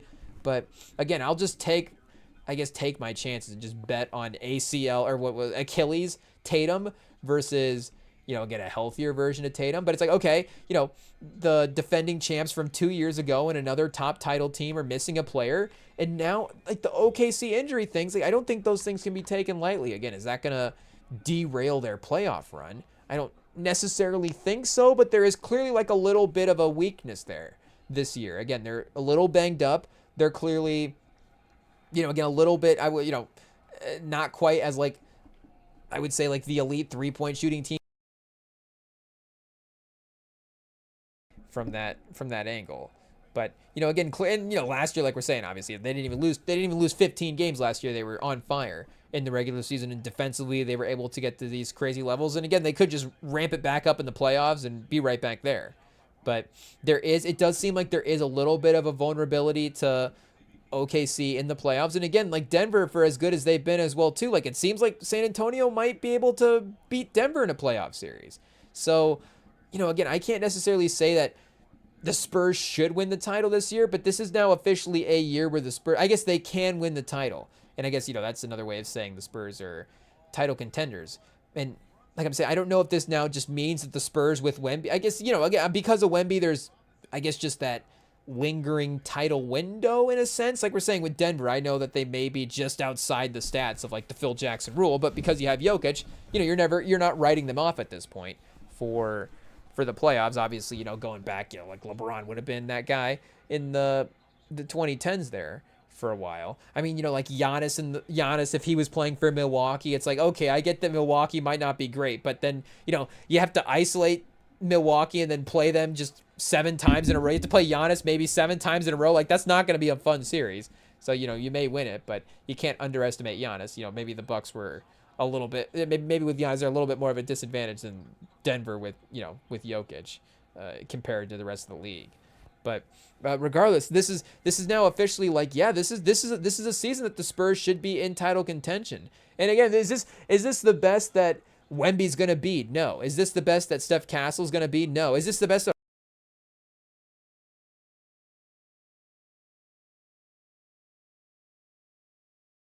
back? I guess we had to unplug the mic there just for karmic reasons, just to be like, hey, yo, like settle down a little bit. Over here's giving the Spurs the ring already. Pause. But regardless, so I'm saying this might not even be the best version of the core. I mean, that was the whole point about OKC last year. It's like, oh, they're going to be better every year. Are they going to win 3 titles? And again, like we're not writing them off this year. They could still be the title champions. It's still very much a possibility with the talent that they have.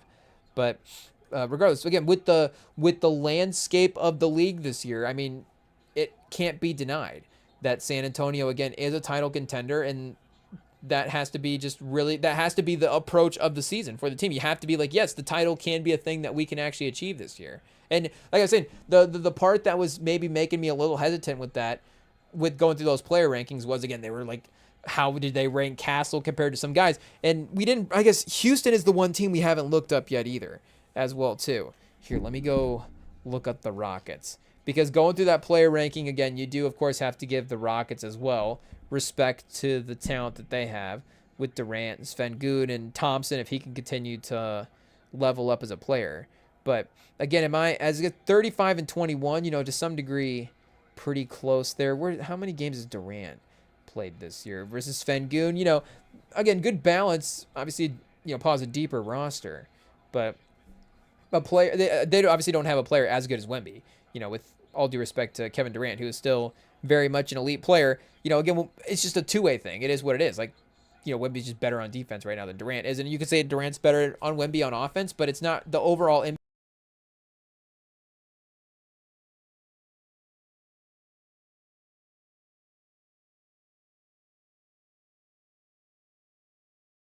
Three, 19% from 3 for Amen Thompson is not going to look great next to the 50% from field there. But, he's still able to produce a pretty efficient game in some ways.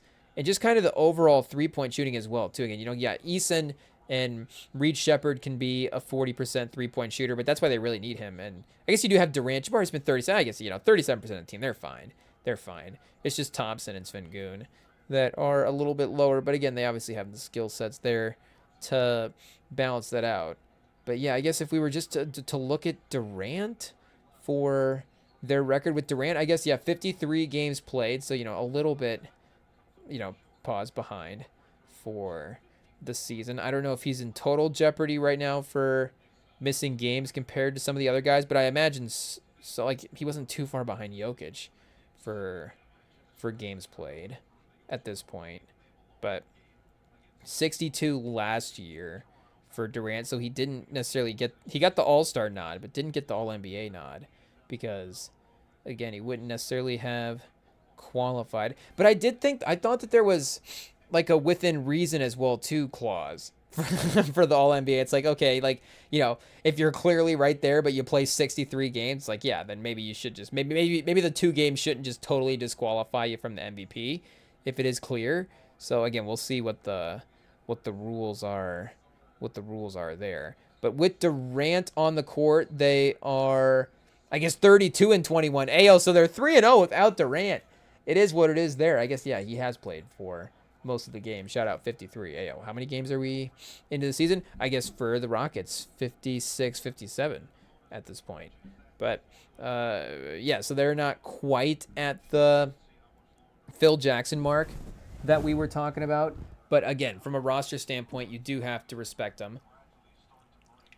Durant, I guess the hot take, of course, would be not to say you don't respect Durant in the playoffs, but, would just be, of course, a Durant sort of best player type of take. And they've obviously, again, been successful. Teams have been successful with Durant as the best player. You can't say those OKC teams were not successful in the playoffs. But, I mean, did they win the title with Durant as the best player? Again, did they have time to win the title with Durant as the best player? I mean, in some ways, yes. But also, again, in some ways, no. But, I mean, Houston's not going to have as much time with Durant, now as even Durant could have had in OKC, if that makes sense. Like if he had been up into OKC till now, and then gone to Houston these last 2 years, again, Houston's not going to have, 17 years to win a title with Kevin Durant if he had just gotten one there in Houston. So he's going to have to speed up the timeline a little bit. I guess, obviously, again, we're really breaking ground. It is what it is. But yeah, I think, again, we have to admit to ourselves that we're actually not biased when we say that the Spurs are title contenders. And I know that it's like, shout out, congratulations. I know Sam's like, yes, of course, the league, it's Wemby. We've been saying this the whole time. But again, I feel like we can try to do our part and not necessarily just rush to the conclusion. And I guess, is it the Zendaya from Spider-Man fan mindset? Like, do we want to be sitting here at the game 13 mark, the game 14, 2 weeks into the season, being like, oh, the Spurs might win the title. It's a little bit more interesting that it's ramped up until this point. And I guess, also, what is great is going back to the old days where you could just go into the season with Duncan and Parker and Ginobili and like, yeah, we're going to win 50 games and be in contention. Like, that's cool. So, again, I'm not against that era just totally happening again as well, too. But at least for what this team was this year, again, maybe they weren't quite projected to be quite to this tier, but I guess neither was Detroit as well too. So again, if we're just going to rush to give San Antonio the nod for them emerging, then we do have to respect Detroit for them getting themselves to this level of team at this point in the regular season. But regardless, it goes to the fact that Wemby, if we're just ranking players, and that even goes to OKC as well too, and that's the part that, again, as a Spurs fan, obviously Shea is very scary. Cam, I don't know if this comparison is going to make sense, but I think Cam Boozer is scarier to Michigan than any basketball player is to Wemby in the league at this point. It is what it is. And I think that even includes Jokic.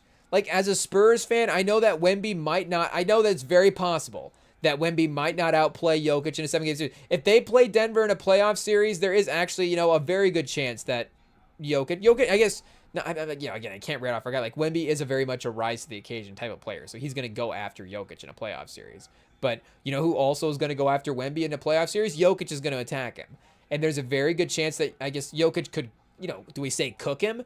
But there is a very good chance that Jokic could be cooking in that series, and that, I guess, that Wemby would just have to play at an insane level on the other end as well, too, to be able to match with what he is going to be able to produce. But I think, like we said as well, too, going back to the player rankings, I just think that I'm really, really confident in our team, and that is the other part of the title contention. And again, obviously very similar to OKC last year, but a little bit different because OKC had obviously drafted so many of their guys. They did have Hartenstein that they brought in, and they had used a lot of their cap space, to start re-signing guys a little bit. I guess they just had a lot of it at that point last year as well, too. But, Dort was a guy that they had drafted and re-signed. So I guess could you say like Keldon Johnson is like the Lou Dort type guy on the team, like drafted, re-signed, kind of a, I guess kind of, yeah, first, like a end of the first round type of draft pick. Maybe Lou Dort was second round pick, but like that kind of guy who was maybe a little bit more responsible for the team earlier on, but then kind of became a role guy, again, respectfully, more rightfully so, in the, as the team kind of continued to evolve. But again, like super important, like you're not going to win the finals without Lou Dort last year, as well with the way he's playing. But the fact that they are able to, have the depth that they do have this year, again, it may not be just like, is Harrison Barnes like the scariest 7th player in the league? But it's like, who was on those teams that were winning the title in Golden State? Who was on the 73-win Warriors? Harrison Barnes. Who missed a couple of threes in the playoffs? Harrison Barnes. But who was also really, really good? Again, Harrison Barnes. Like, that's the guy that, and we were talking about, I don't even remember who was it Matherin? Like, just players for the Pacers or something? We were talking about guys that if you just make a finals, you maybe just have to be on a, keep an eye. If this guy can be available and you can get him at some point, then, at good value, obviously, for anybody in the league. But, if you can reasonably get a player that has played in the finals, like you might just have to bring him in because of that experience might be invaluable to some degree. And again, it's like also there is a reason why their basketball team was in the finals. It doesn't just go for good players, good players, but, it doesn't just go for all-star, all-NBA level players. Again, it goes for the role guy type guys as well, too. Caruso obviously being, a top example from OKC as well.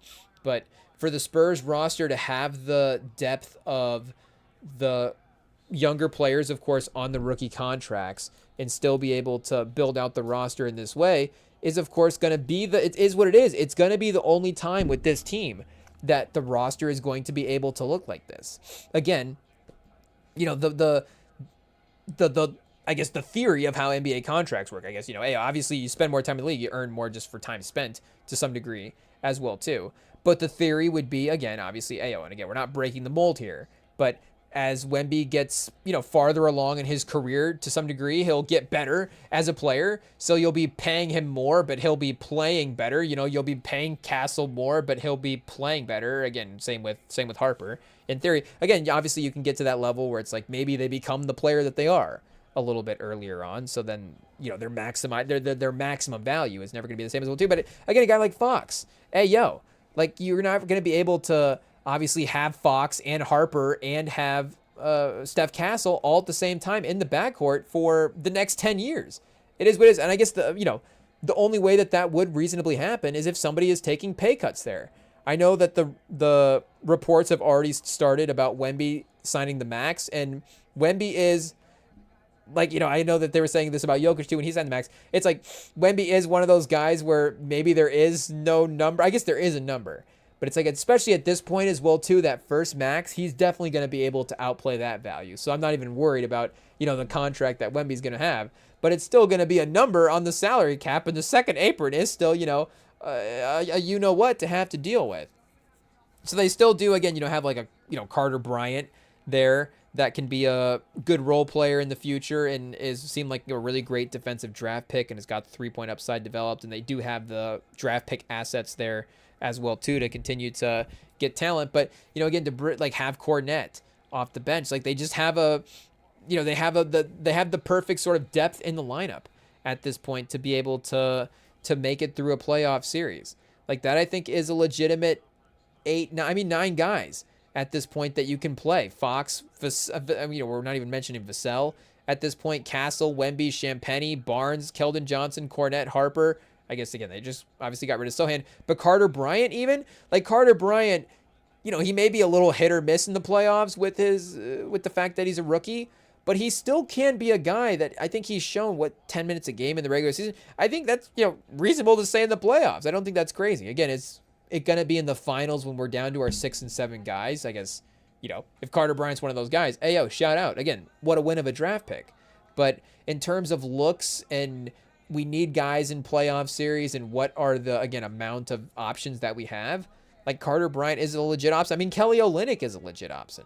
As well, Lindy Waters, again, for what they are on their bench, like these are, again, respectfully, like legit options there. So, and that, again, Champagnie right now, 24, like he is going to be set up for a nice contract in the future with the way that he is, a valuable like 3-and-D type of wing player. If Vassell is still just like a 20 point a game scorer at some point, then if he has like a playoff run where he's 20 point a game, then he's going to get overpaid. Not overpaid, but he's going to get a raise, I guess is the way that it should be phrased. So again, I guess what is possible if the Spurs just are able to re-sign all these guys and just pay the second apron stuff and be like, Boston or Cleveland. And I would rather be like locked into this roster than the Cleveland roster and the, I guess even the Boston roster. It is what it is. For as good as Tatum and Brown are, and for as much as they still would have a runway here for them to be competitive guys, and again to have good role players like Pritchard and Derek White, and just a good solid team around him. Like the Spurs, I still think have just the best roster in the league for right now. It is what it is. So I think again, the hot take, the team with the best roster in the league should probably be contending for the title. But I think in the Fox trade and the way that Castle is playing and the Harper pick, like again, this is a different. Again, not a hot take. This is a different roster than last year. So I know that OKC has still been able to stay this, for better. Again, they're the number one team in the West. So are we discrediting that a little bit? Kinda. But I wonder if we go kind of post that hot start as well too, if it's really, that much of a difference between these two teams. And I guess just overall in the season, only really 2 games separate them. Right now in the rankings. So nothing super crazy there. And again, you still would expect, could Case and Wallace obviously continue to get better? Like that's close, but Case and Wallace versus Dylan Harper, like Case and Wallace is a really good defender, and there could be an equal argument there for the talent. But I mean, offensively, and Case and Wallace can still be. I mean, he's less than 35% from 3, so that's not great. And again, I was like I was saying, the 3-point Dort less than 35%, Case and Wallace, Jalen Williams, and Chet at 35. What are they at as a team right now? I guess 36. You got McCain, brought him in. That's bring him in just for that reason alone. And Isaiah Joe still fortunately above 40, and Wiggins as well too is above 40. So again, the depth of the team, like, still have options. That's right. They did bring in McCain. So McCain is actually, I'm not thinking about that. Again, I'm so into being, I was trying not to be biased. I'm over here talking about, it's not, it's good not to be, but we're over here. We're real NBA journalists. We're not biased. We just watch basketball and finally can admit the Spurs are the best team. And it's like, you forgot that the Thunder brought in Jared McCain and he's like a legitimate player and showed why he might be, a top 5, 6, 7 talent out of that draft class. Again, was that the Castle class? So we have to remember correct. What class was he in? 2024? Yeah, where is he at in this class? Again, because he is, a certain, type of undersized guard, like he did maybe slide a little bit. Like Carrington at 14, of course, ended up in Washington. I guess he's not like a ton bigger. 6'4", 190. Some of those Carrington minutes tonight. Chat. It is what it is. But shout out, we still believe in our guy Devin Carter. I guess it really is kind of confusing why he did slide a little bit in the draft. Was it the TikToks? I don't know. Carter was, of course, I guess, a beast defensively in college, but he was also 6'2", 195. So it's not like, again, just in terms of the direct player argument against McCain, it's not really there in that way. And then same with Topic. Like Topic, I know, has had other reasons, respectfully, why he's not maybe been able to get on the court at this point. I guess 6'6", 200. But it's not like he was a defensive guy as well, too, as part of his scouting report. So, again, if you're going to be like, is McCain going to get picked on defensively? I mean, Topic is still probably, that's just a thing that would have been in the draft evaluation at that time as well, too. To be honest, the only one that you could see physically holding up on defense, even though he would have had his, just questions there as well, too, is Connect. For LA, only 4 a game this year. Yeah, he's kind of gone away with Luka. Should they have traded him at the deadline? Connect in Atlanta. Dalton Connect in Atlanta. Everybody in Atlanta, is that just the move now? Kuminga Connect.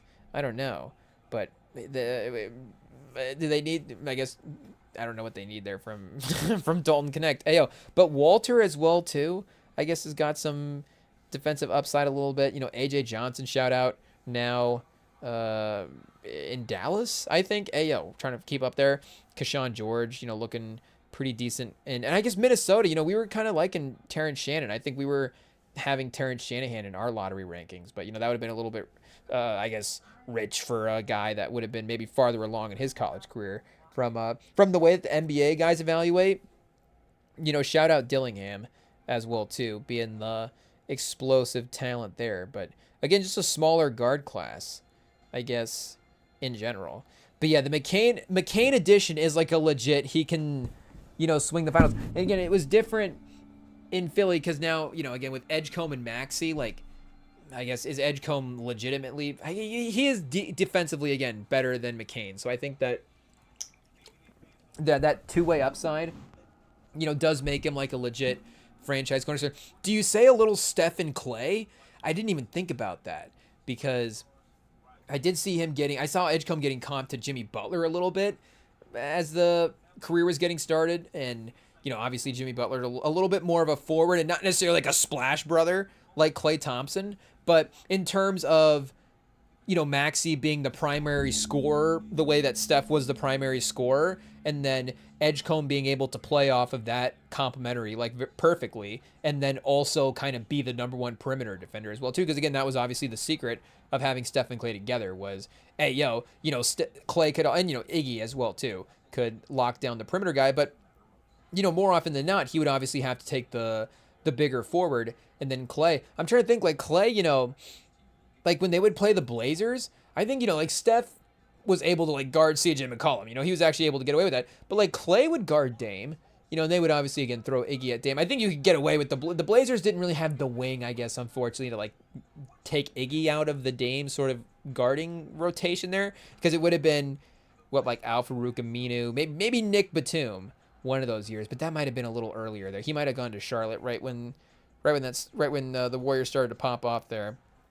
But, you could have gotten away with Klay on, like, Al-Farouq Aminu, obviously. And then, Iggy goes over to guard Dame, and then Steph on CJ. But, Edgecombe could obviously be that, two-way guy. Pause. And then Maxey could be, of course, like we're saying, obviously, the elite 30-point-a-game scorer, as is happening right now. But, McCain was, like, could he be, like, a franchise guy? Not a franchise guy, but what type of cornerstone piece was he going to be for that team? With as good as he was playing there to start his career. So again, this OKC role is like totally different. It's just like a heat check bench guy, which you could have also just assumed, like, why couldn't he have stayed in Philly and done that? I don't know. Trust me, I wasn't reading the reports, so maybe, again, it just was like that change of scenery. Sometimes you lose again what you thought would have been and OKC's a better title team as well too. So for McCain, like, just to go to OKC and be the heat check guy versus the heat check guy in Philly, like, that's just a better basketball situation. So you're not gonna be mad about that. But regardless, again, in terms of them, that, like we're saying, is like a legitimate, adds depth for them making the finals, but doesn't necessarily, make me more scared of them. Respectfully, like, you do have to admit that McCain can check into a game. Like, McCain can win them a quarter, he can win them a game, and if he wins them a game, could that ultimately win them a series? I don't know what kind of basketball math we're doing now, but again, I would assume that with as good as San Antonio is, there would be a little bit more to it than just we couldn't stop Jared McCain. Like, he doesn't. And again, again, we know. But is Jared McCain in the chat right now? Like, hey, can we block Jared McCain and then unblock him after we say this? I'm not sure, but he seemed like a Porzingis, like the way Porzingis was like unstoppable versus the Mavs in the finals.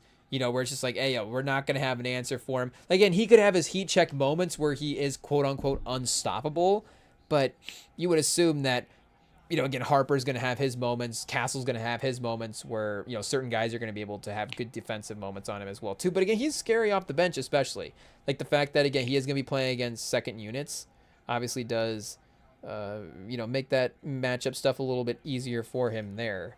So, again, obviously they go 11 deep now, pause, at this point, because AJ Mitchell has kind of become a legitimate rotation guy for him this year. But, again, Dort and Case and Wallace not hitting threes. Like, if Case and Wallace is just not hitting threes in the playoffs, then it is going to be interesting. And, of course, they did run into that a little bit in the finals. They were 7 games in the finals. The Pacers, and, the Pacers could have won in the finals. Who knows if Halliburton doesn't get hurt. but their roster did end up, the guys they were playing the rotation did get cut down a little bit. Like center Jalen Williams, shout out, great rotation guy in the regular season. Again, playoffs is going to contribute well, but conference finals, maybe is not going to like play the most minutes in a series against San Antonio. Like they might need the size for Jalen Williams in that series. Pause, but he might not be like the first lineup guy that you throw out there. A top 6 type guy for him. So that is kind of tough. Shea, Chet, Jalen again. Dort, you would assume still top 6 for him this year, just because the wild card that he can be, in terms of all the production. In case of Wallace is that as well too. In case of Wallace does actually have more steals this year as well. Does Dort have more fouls? He does. Case of Wallace might be both at 8 a game. So I don't know. It's almost either or there for one of those guys. But then Hartenstein as well too. So then it's kind of either or Isaiah, Joe, McCain, Mitchell. But then again, that's just options. And obviously Caruso once the playoffs happen. Hey, so they have, I guess, 16 guys with 10 minutes a game. Topic in three games at 10 minutes a game. And shout out, for him getting out there and playing. And Ousmane Dieng, again, Sam giving us the update that he is no longer on the OKC Thunder. So I guess you lose Ousmane Dieng, but you gain Jared McCain. So that is, maybe the fact they do lose Ousmane Dieng, does bump that back a little bit, I guess. And yeah, he's in Milwaukee now. So the Giannis replacement, when they have to trade him, you can build the franchise around Ousmane Dieng. Ryan Rollins, I like the team, chat. What can I say?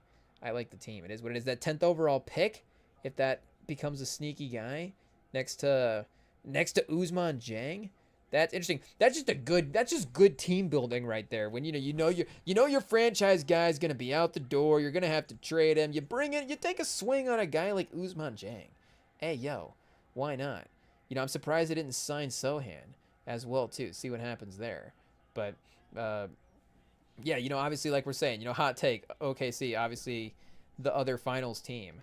But yeah, I mean, it is what it is. I just have to be, like I say, honest about our mindset as a fan. And there's not a team in the league that scares us. I know maybe we're saying the Lakers earlier in the season as well too. So does Luka have to have that 40-20 respect to some degree? And obviously he does. Like Luka, we've seen him in those Mavs days against the Clippers, almost single-handedly win playoff series. But I don't know if, I guess we did see that team make the finals, but I don't know if those teams would have made the finals year in and year out the way that LeBron's team did in the East. Like, and I'm not trying to discredit, I'm not trying to discredit LeBron's run from the Eastern Conference back in the day. Again, I would say it's as legit as anybody's finals run, but I don't think that, again, a guy playing, I guess what does that mean, a guy playing at that level? I don't think a guy can quite solo that way through the West right now. It is what it is. I think they could probably, if peak LeBron was in the East right now with the Cavs, again, with all due respect to the 40-20 Pistons and Cade Cunningham and Jalen Duren, it is what it is. LeBron's making the finals. Shout out. I think Duren actually would be kind of a menace in that situation, because I actually don't know if they played a center as good. Did they play a center as good as Duren? I guess they played Horford for the Celtics, right? And obviously we're saying Atlanta, but then for Boston, who was on Boston that year that Tatum was the rookie? They obviously had Jaylen Brown. They had Terry Rozier as well too, because Kyrie Irving was hurt. Did they have Horford on that team? And then maybe was like Aaron Baines on that team or something as well too? I don't know. But, again, Duren might actually be a little bit of a different type of center than Horford. Horford obviously can be a physical interior guy, but a little bit more of a perimeter guy as well too. So in terms of and that was something that, again, they really did punish San Antonio on, was the rebounding. And again, they were really kind of pushing Wemby around with the way that the fact that they did those things. And again, San Antonio won. It was like, maybe, again, like, San Antonio's pretty good. It is what it is. And obviously they shut Cade out. So if Cade just cooks them for one game and Cade is like, I'm not going to miss, then that is just a real possibility. But that is, and again, as much as we love Cade, as well too, yeah, as much as we love every player in the league, we like guys here on the pod. Whoa, pause. Whoa. We appreciate guys' game here on the pod. It is what it is. We're fans of a lot of guys' basketball's game on the pod. Shout out. And again, Cade Cunningham, we're fans of his basketball game, but he is not Shea at this point quite yet. in terms of the night-to-night scoring capabilities, he's awesome. And again, he's, maybe going to win the MVP this year, and obviously has the Pistons in the number 1 seed in the Eastern Conference, and he's still the lead guy in that offense. But from a scoring standpoint, is not quite a consistent, just automatic like 25. I guess Shea is basically an automatic 30 at this point. But you would have to, say an automatic 25 at least. Again, if you're going to play good defense, you would still probably chalk him up to 23. The best possible defense you could probably play against Shea Gilgeous. And to be honest, it's probably 27. You're probably really locking him down and you're stopping him at like 27 points because he's going to get his calls as well, too. Again, with all due respect, it's part of the game, but he's going to get his calls.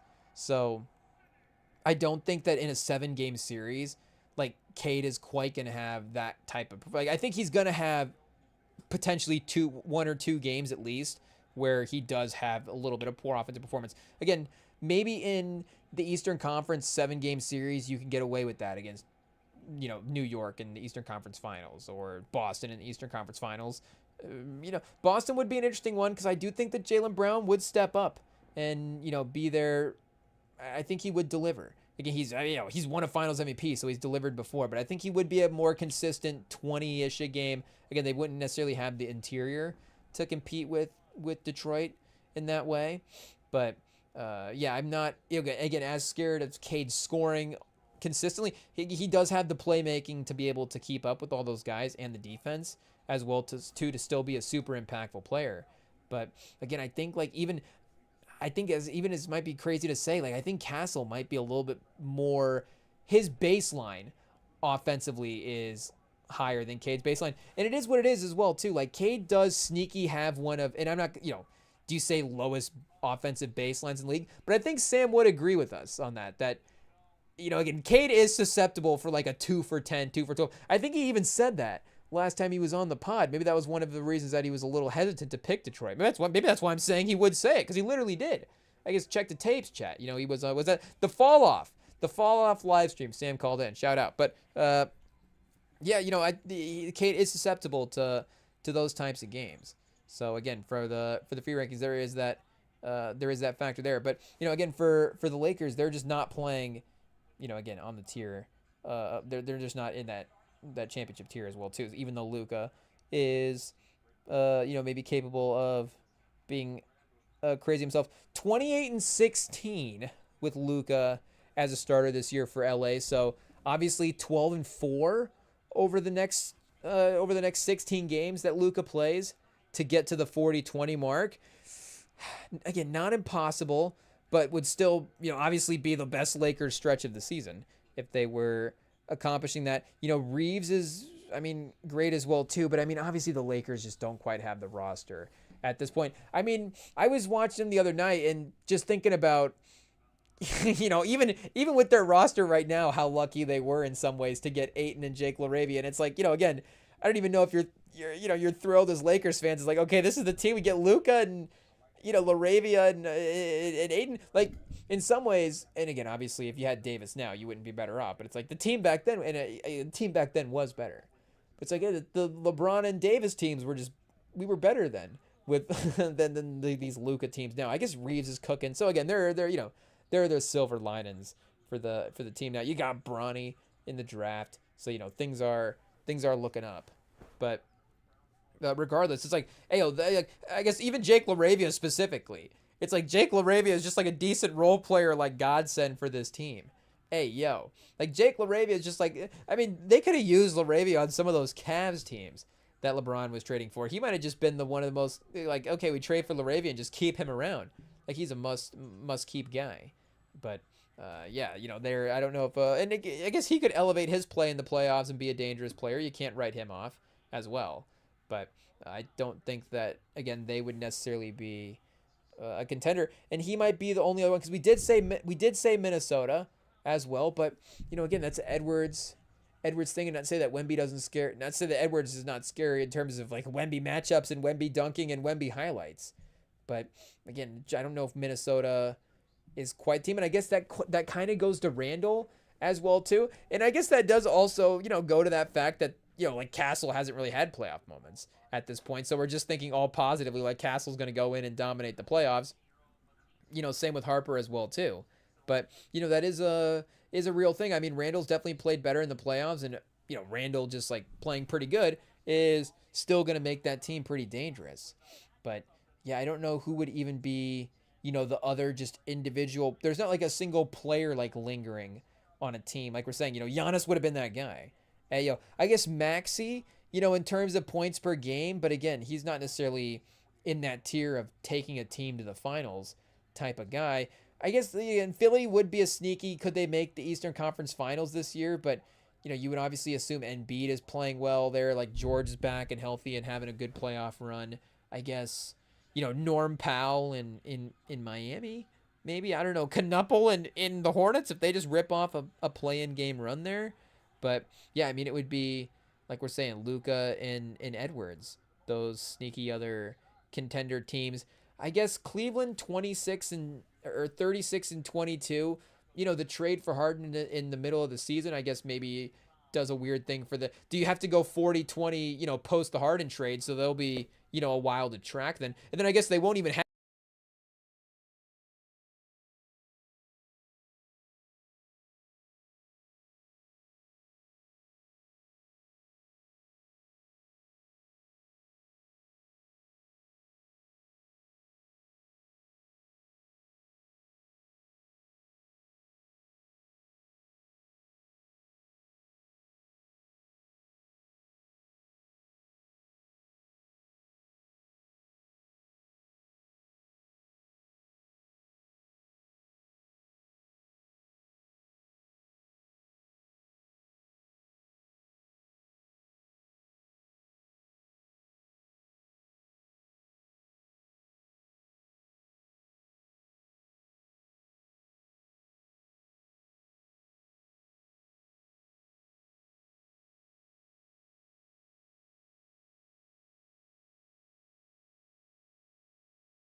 2, 3, testing. Oh, chat, we've done it again. Classic Rem and Sam pod behavior. It is what it is. The mic cable undone. Hopefully it wasn't too long. Pause. Hey, yo. Hopefully you got a good look at us scrolling through stats in the background. It is what it is there. We've got to take a break. Hey, yo. I guess shout out to the Spurs for... That's what we get for ranting about our team. It's like, cut it off. Cut it off. Quit being biased. But what do you want us to do? They're competing. It's the NBA this year. We didn't write the script, or did we? Oh, Chad, it is what it is. We gotta. We'll be back.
All right, chat, we are back, and do we have to quickly mention the MVP conversation before we go? Because, I mean, not just, who's going to win it, but who is going to be left to win the MVP is basically the question at this point. Of course, the new rules that the league have instated over the last couple of years is as you see here on the screen, players who cannot reach 65 games are excluded, and the players who are currently not on pace, if you're watching the screen, are in italics as listed. So Jokic, number 1 on the Basketball Reference MVP tracker, not on pace to make the 65 game mark. You've got Doncic number 4 and Wemby number 5 on the MVP tracker, which feels kind of, honestly, I was gonna make the case that Cade is, I guess not, the MVP is not the right term, but what does it mean for the league if like the 10th best player in the league wins the MVP? Like, maybe you should probably look at the rules and change them up a little bit. But I guess according to the Basketball Reference MVP tracker, he is 3rd. Again, in our biased mind, he is, if we were doing a non-games played ranking, then would Wemby have to be over him in that way? Because right now, win-loss, I guess, is, again, for the team. But games played, Wemby is at 43 games played. He did have the stretch where he was off the bench. But, I mean, he was still playing and impacting those games and dominating. It was just a little bit of a different look, rehabbing from the injury there. But 43 games to 50 played, again, is 7 games at this point in the season enough for Cade to, is that a significantly better season? If Cade was, and again, as the pace goes on here, I'm sure that, again, as Wemby maybe misses some more games, I'm sure Cade is going to play significantly more games. So if Cade does play, like, I guess then he's missed maybe 3 already, so he can't play 80 games. But if he plays 77 games, I guess, does that mean he misses 2 more? I don't know. But then maybe it's like, okay, then at some point, maybe in the modern NBA, maybe you just, reward longevity and durability as well, too. But I'm not saying the league never, considered that this was a possibility. And maybe it's just like, hey, if this is what's going to happen, if the 10th best player in the league is going to win the MVP, then the 10th best player in the league is going to win the MVP. But again, even Jokic, like at 42 games played, I think that if we were doing an MVP, a normal MVP, I think the normal MVP ballot this year, I think, and again, call me biased, it is what it is, but it's also the hype for the season. I think Jokic is still probably, I guess 72% is still pretty overwhelming. And again, we're literally just in such a Spurs bubble at this point that I guess that, we can't possibly consider the fact that Jokic is still, from a narrative, it's like other people would still be like, yes, Jokic is a better player. Like, we're just like, oh no, obviously everybody thinks Wemby is just straight up better than Jokic now at this point. But let's see like PER. I'm guessing Shea still, is up there for advanced stats as well. But again, is he going to win back-to-back MVPs? And they set the bar so high last season as well that, he has individually played well, but the team's success, like just the fact that other teams are having that extra, success there, then that extra hype, is going to help in the MVP voting compared to, the quote-unquote underachieving from last year. Again, it's not really underachieving, but just not quite getting back to that same level. But because that was the problem with like Jokic and not the problem, but that's what happened with Jokic and Giannis and some of those MVPs. Like Jokic would win the MVP, and then he would just play better the next season. And, Shea did start there as well, too. But now he, of course, is dealing with his own injuries. It does say he is on pace to win the MVP. And, again, he is obviously above Cade in the MVP stuff as well, too. And Cade, again, with the Pistons winning 40 games, are starting to get to the point where the team's success is also, starting to be a good case as well. Kawhi at 44 games? I guess the Clippers are kind of out of the discussion right now. In a sense, I guess they're the 10 seed. You can't really be the MVP as the 10 seed, but he might be like, I guess, how many spots in the ballot? Does everybody have 5? But he, so he'll be like maybe a second team All NBA guy this year. I mean, we saw what he did in the All-Star game. I mean, is that enough to get you in the MVP conversation? I don't know. But Cade's value over replacement player is a smidge higher than Wemby's as well, too. So shout out there. I guess Wemby's box plus minus is way higher. Does he have the 3rd best in the league? So that's the stat that proves our point. There we go, chat. Perfect. Shea or Jokic, Shea, and Wemby. 1, 2, 3. So there's your MVP ballot. Box plus minus. It is what it is. Doncic, though, would be 4, and Kawhi would be 5. And I would say that, the Pistons' success this year and Cade's play would probably have to rank him over Doncic in an MVP ballot sense. But Maxey versus Kawhi, I guess Maxey is interesting. I think I might put Maxey over Kawhi for an MVP ballot, though I don't know. That would just be wins bias at that point, though. Win shares per 48. Luke Kornet for the Spurs more than Wemby. But Jimmy Butler for the Warriors. And again, Duren for the Pistons as well, too. Now, is that Cade just feeding Duren easy points as well is definitely a part of it. So you basically go Jokic, Shea, Butler. I mean, we'll give him his respect. Shout out. 38 games played is not nothing. But Butler win shares per 48. And then Wemby kind of does have a little bit of a case there. In PER, just in terms of individual play, not counting team success. Again, Jokic, Shea, Wemby, and Kawhi as the top 4 players in the league. That does feel pretty accurate, honestly. If we're just going straight up the basketball talent, then you're just just straight up, again, who can just dominate a game the most right now? Like Kawhi on a better team, would just be crazy. But Doncic 5, Duren 6, Zion 7 in PER. Whoa. Then Butler, Mitchell, Steph, Tyrese, Edwards, like we're saying, Jamal Murray having a great year, Jaylen Brown, and the Celtics as well too. I think maybe Cade over Jaylen does make sense because the Celtics do seem a little bit more like a system, and maybe Mazzulla for coach of the year. I know maybe Bickerstaff will get that because of what he's doing in Detroit, or maybe our guy Mitch Johnson will get that as well too. I don't know if Mitch Johnson's going to get coach of the year when you have Wemby, Castle, and you get Dylan Harper. Again, with all due, I guess Dagnaw did get it. But I think again, they won 60-some games. So if the Spurs did have the regular season where they went crazy with the wins, then maybe, I guess, Wemby MVP that year as well, too. But maybe a Mitch Johnson coach of the year would also happen. I guess we could check the poly market. We could be wrong. Mitch Johnson could be the favorite. Ayo, again, it literally makes sense. Number 2, taking a big step forward, title contenders. But for the Celtics to be right there without their best player as well. And, again, Jaylen Brown, I guess 29 a game, 48% from the field is pretty elite. A little bit of a step back from the 3-point line at 34%, but 5 assists a game as well too. 29, 7, and 5, 48 and 34. So wait, what was just Cade's pause, his raw box score, just his basic box score, maybe it's a better way to phrase it. His basic per game, I guess let's just pull up the league per game totals and take a look here at what we got going on. And again, I think the other thing is you do have to make a call, and the regular season does matter. Like, even if it is small degree of separation in terms of, the overall success. Like, again, that degree of separation does matter to some degree. But could, like we're saying, Maxey excel in the playoffs? And I guess, again, the MVP is a regular season award to some degree. So if I think Maxey's going to have a great playoff, that doesn't mean I should vote for him higher in the MVP ballot. But it's just, if I'm trying to process who I actually do think is the most valuable player in the league, like, I think that the playoffs will accentuate that argument as well too. And Maxey could be one of those, maybe he was just a couple spots lower on the ballot than he should have been type of guy. But Cade's, basic box score number, again, a little bit better playmaker than Jaylen Brown. He's at 25, basically 10 assists, shout out 9.8, and then 5.8 rebounds total per game as well.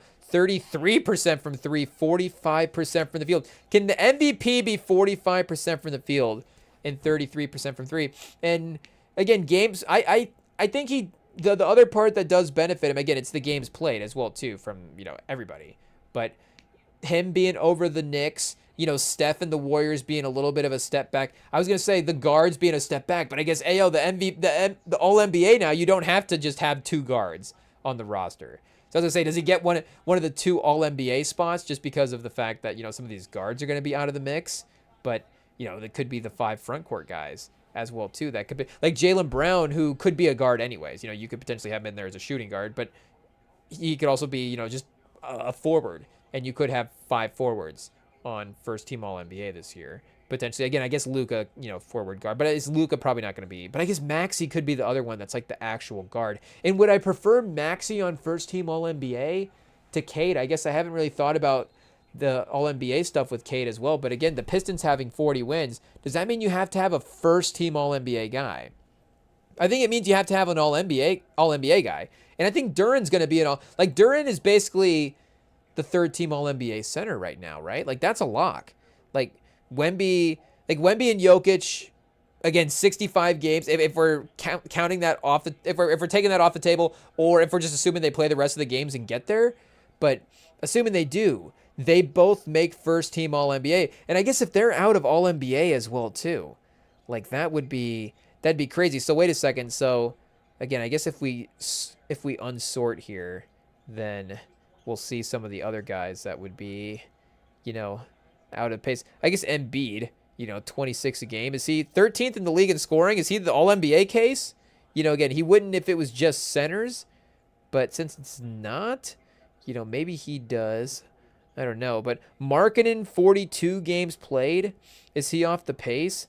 So wait a second. Let's go back to the MVP tracker real quick and see. I guess we did see what Wemby with 43 was off the pace. And so we know that like 43 games is around there. Doncic, 44 games played, again, was off the pace. So Doncic, is that the phrase of the day? Off the pace?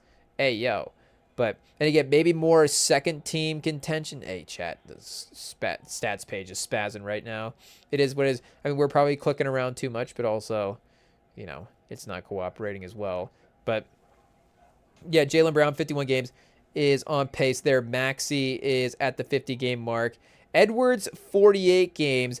I did see him in jeopardy. Can I find that post on Bleacher Report? I thought maybe it said if Anthony Edwards missed 7 more games, he might potentially be ineligible. He wouldn't be able to then at that point obviously get to the 65-game mark that would be needed. But let me see if it was just a quick one here. Pause. That they or a recent one, I should say, that they posted. And if it was Bleacher Report as well too. Wemby 0 blocks versus the Pistons, but he got 6 in the game. Okay, not that.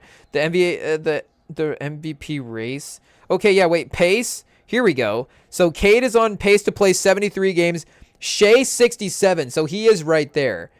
He has 6 games left to miss. Jokic has 1 game left to miss at this point. That's crazy. So he has played 42 games of his team's 48. This is a post as of 1 day ago. So this shows Cade, Shea, Luka, Wemby, and Jokic. But, again, at least we get a good sense of the numbers at this point. So Kawhi, 44 games played. So I guess Doncic at 43 games played has 5 games left to miss. Or 44 games played. We say Wemby at 43 has 4. And then Jokic at 42 games played has 1 game left he can miss, obviously. Kind of going in descending order there. So, yeah, Ayo, again, under that, I guess Shea at 49. So, yeah, basically 50 games at this point, 48. Again, I guess Edwards, if Shea has 6 games left he can miss, then, yeah, Edwards would be right there at, 5 or 6 games left as well. So, Doncic, Edwards, Shea, we'll say, is iffy at this point.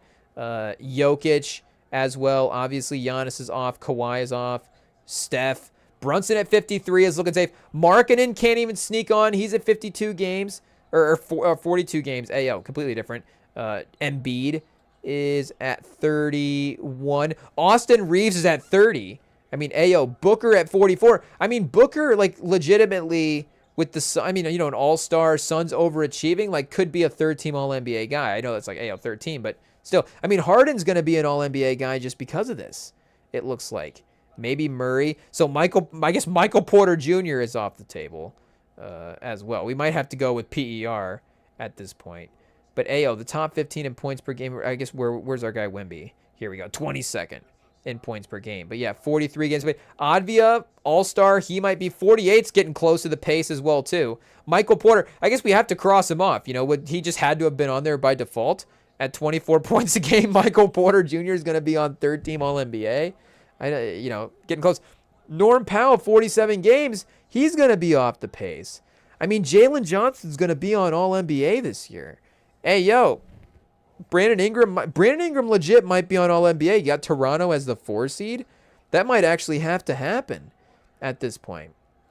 Let's see if we can go back to the PER real quick and check that out and see if that gives us a different glimpse of the players here. I guess, again, like Duren is probably back for, like, is that a lock for 3rd-team All-NBA center? Maybe 1st-team All-NBA at this point with the game. So, wait, Duren's at 46? So Duren's not even going to make All-NBA as well, too. Mitchell's going to be the MVP of the league. Hey, yo. So, yeah, again, Jokic, Shea, Wemby, Kawhi, Doncic. I guess we do have to cross Duren off. I guess we're crossing Zion off. It is what it is. Jimmy Butler is done for the year. Curry, 39 games played. Edwards, 48. It's getting real close to not being able to qualify. Mark Williams is going to be on All-NBA. Markkanen is Chet. Chet might be 2nd team. Hey, yo. Jared Allen, Sengun, 49 games played.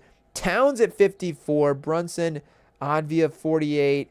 Again, Porter still, like, I guess 27th in PER. Hey, yo. You got some there. Alex Sarr. Oh, I guess Alex Sarr not going to be. Is Klingon going to be on All-NBA? Khalil Ware, 54 games played. Randall? Is Randall's going to be on All-NBA? Devin Booker is going to miss. Cornette, top 36 in the league in PER. LaMelo Ball. Is Con Knuppel going to be on All-NBA this year? Where was Con Knuppel at in points per game? I guess De'Aaron Fox. But Fox is at 48 games.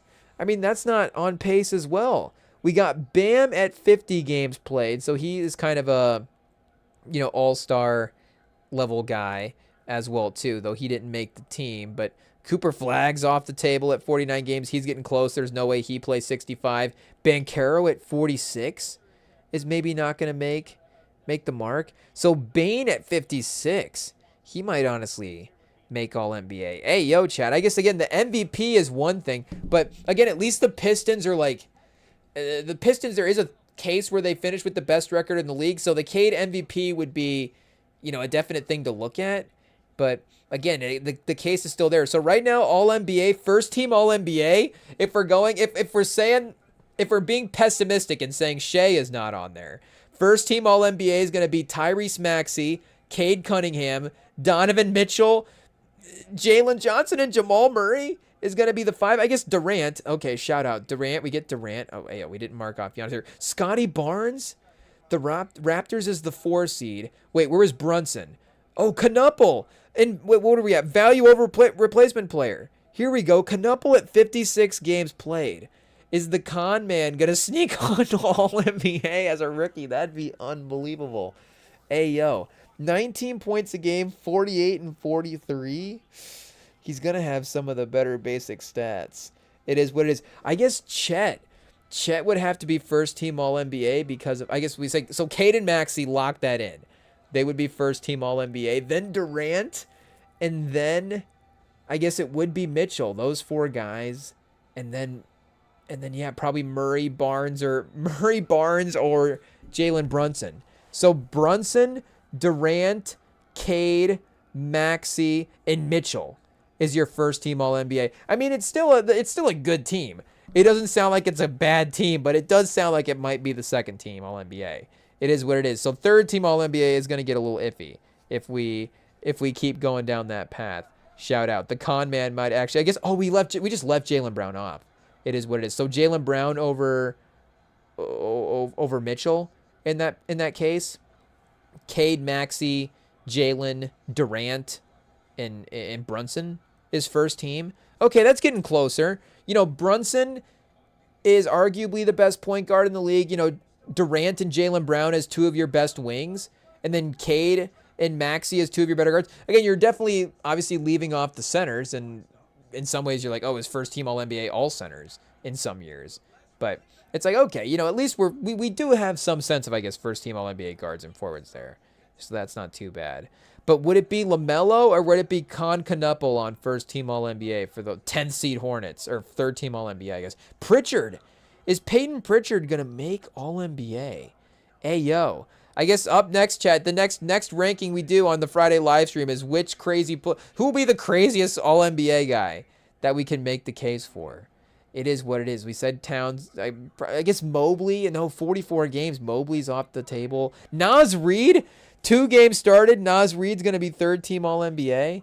Mamushvili, probably not. Again, flag off the table. Asar probably doesn't score enough at this point. And we are continuing to forget about our... Oh, no, because De'Aaron Fox was off the table. Hey, yo! It's too confusing at this point. Steph Castle's at 47 games played. Even he can't get on the list. It is what it is. DeRozan, the Kings are going to have a first team. Shout out to the tanking teams. If there's one thing, I guess we know what you need to do to tank now. Play your guys. Apparently the guys that play for tanking teams. It is what it is. But, yeah, Ayo, shout out. Like I said, we will be back Friday night hanging out here as well, too. So you can lock into the YouTube and hang out with us onto the live stream. Of course, check out the podcast feed. You can send us a little message over on the DMs at REMINGTOM on Instagram if you want to connect with us over there as well, too. But, yeah, Ayo, of course, another fun night of NBA hoops. We always love hanging out with you guys. So thank you for jumping on with us here tonight. And we, of course, look forward to seeing you Friday. Oh, Ayo, chat. Michigan, a sneaky little 10-point win against Minnesota. Unranked Minnesota. Pushing Michigan, I guess, a little bit here. It is what it is. The emotional bounce back after the game against Duke. They needed some bench performers tonight. McKinney, 12 points, 4 for 9. Kaysen, 14 points off the bench. But our guy Lindenborg, 3 points. Ayo, 1 for 3 from the field, 25 minutes. Did he get in foul trouble? No. Ayo, hopefully he didn't get hurt. It is what it is. Cunningham did hit his 203 of the night, though. So, speaking of All-NBA, I guess they are playing the Lakers right now. We should be throwing this game on in the background. Luka, 11. LeBron, 12. Does third-team All-NBA become honorary this year? Is that how they get LeBron on third-team All-NBA? They're like, we have to just have an honorary team. Since all the injuries, it's fair play for everybody. Shout out. Then it's fair that LeBron's on third-team All-NBA. It is what it is. But the Magic 0 for 9 to start from 3. Hey, yo. Not great. Desmond Bane 0 for 4. I guess he's the only one that's, consistent there anyways, if anything. So if he's cooked, then they're probably cooked. But, yeah, shout out. Like we said, look forward to seeing you guys Friday night. Enjoy the next couple of days. We'll see y'all later. Peace.